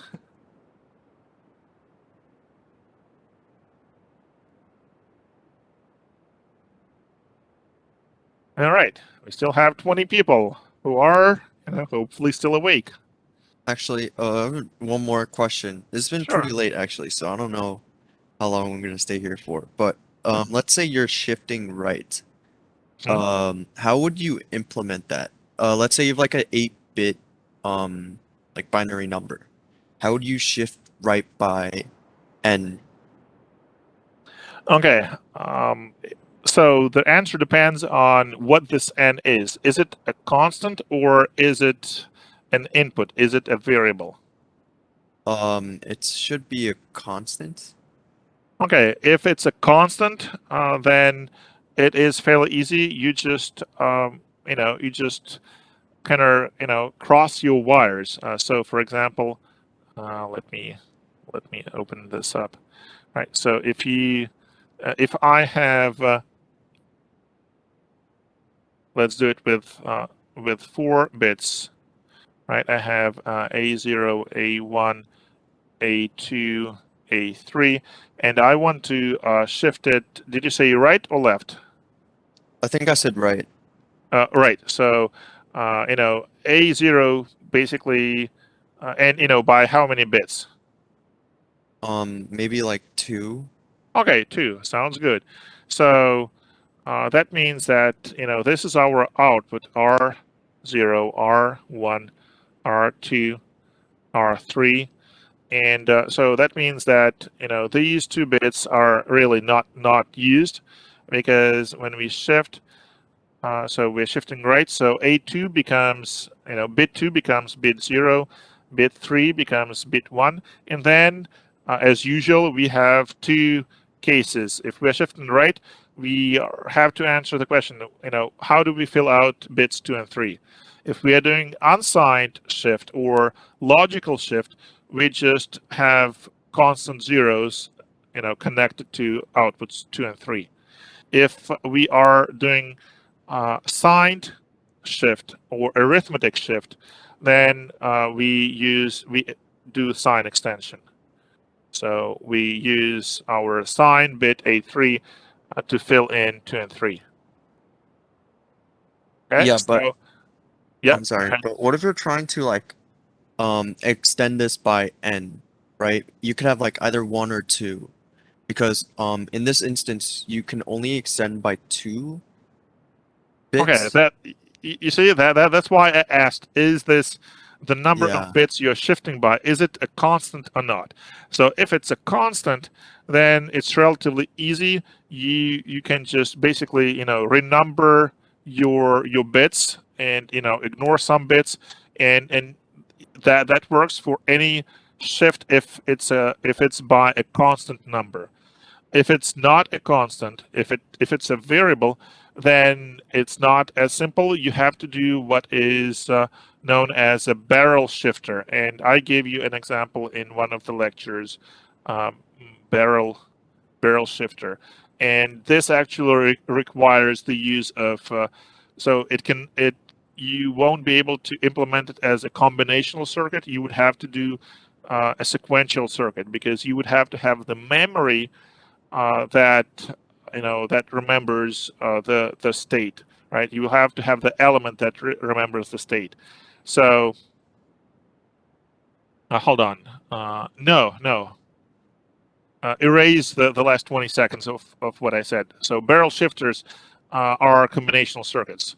So you don't need state, all right? But their circuit itself is going to be slightly more complicated, and the idea is that one way to implement them would be with multiplexers. So you have a multiplexer, so that you route A0, A1, and then the output you route to another multiplexer that is selecting between A0 or A1 or A3, right? And you have just the entire forest of those multiplexers that depending on how they get routed, right? So for example, if you're shifting, and of course their selector bits, they are. So A is what we are shifting, and then you need to have by how much we're shifting. So let's say this is N0, N1, and so forth, right? So, and of course, the number of N's is going to be the log base 2 of the number of bits in the A, right? Because you don't want to shift more than you have bits in the number. So if you have, let me move things around a little. So if you have four for a 4-bit number, right, then you only need 2 bits to indicate the amount of shift, right? Because you don't want to shift by more than by more than 2 to the second, by more than 4 bits. So you only need 2 bits to encode the amount of shift, and so those those are connected to their selector bits of those of those multiplexers. And so basically, and I'm just illustrating roughly the idea, right? So for example, if you're shifting by 1, right? So this N0 would be 1, and so you have this multiplexer connected like that, and then connected like that, and then connected like that. So your output R0 is essentially A1. So those multiplexers controlled by their encoded shift amount determine which of their inputs gets routed to each of their bits of the output. So this is called a barrel shifter, and if you look under course materials, if you look under lecture notes, let me find that for you, and I don't remember which lecture it was. Yeah, so here it is, barrel shifter, and it's a circuit-verse schematic. So you will need to kind of load it into your browser local storage, and then it would appear. So I don't know if you were in that lecture, but I was showing that I'm using this extension that allows to manipulate local Chrome storage. And if I have, so let me open any of my circuit-verse things, right? So if I look at their local storage manager, you can see that all my projects are here. So you can just add the one that you download from Submiti as a text file here, and then it will appear here if you do open offline. So it gives you a choice of projects, and those projects are coming from this local storage. All right, is that making sense?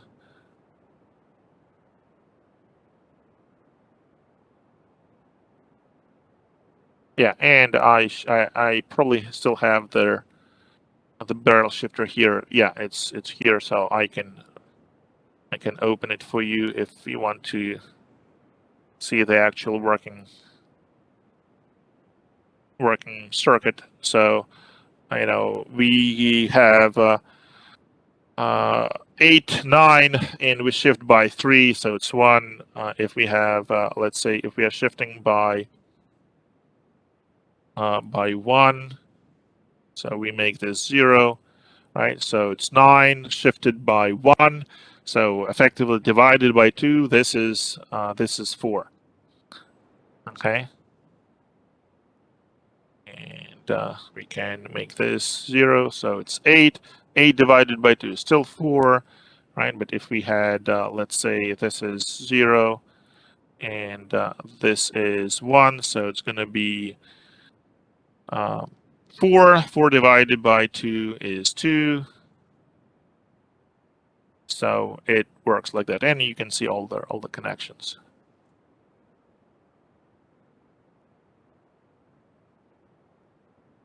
All right. Cool. Is that it? Do we call it a day?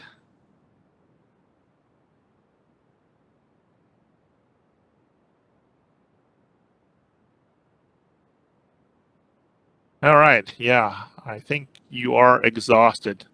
Yeah, we've spent 3.5 hours. Wow, that was amazing. But yeah, I don't know about you, but for me, I didn't really notice. So it was pretty exciting. Still nervous about the exam? Don't feel confident at all.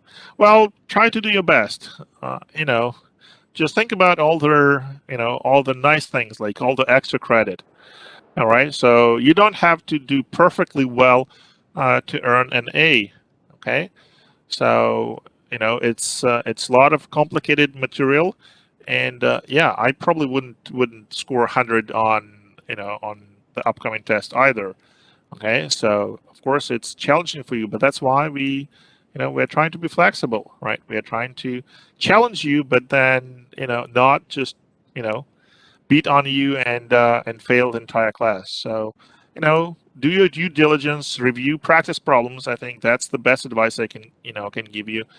And then look through the slides, so make sure that you have printed everything that you might need on their exam, and that's it. Just get some good night's sleep. Don't put an all-nighter. It's probably not going to do you any good. If anything, it's gonna if it's gonna make you miserable tomorrow. So just get some good sleep, and yeah, ask more questions during their review session tomorrow with lab Ts. All right, thank you, folks. Yeah, I'm reading all the nice things that you are writing to me, and I really appreciate it. Yeah, thank you so much. And yeah, so let's then wrap it up. Enjoy the rest of your day, whatever is left of it, and good night. And I will see you on Friday in the lecture. And yeah, good luck to all of you on our test tomorrow. See you.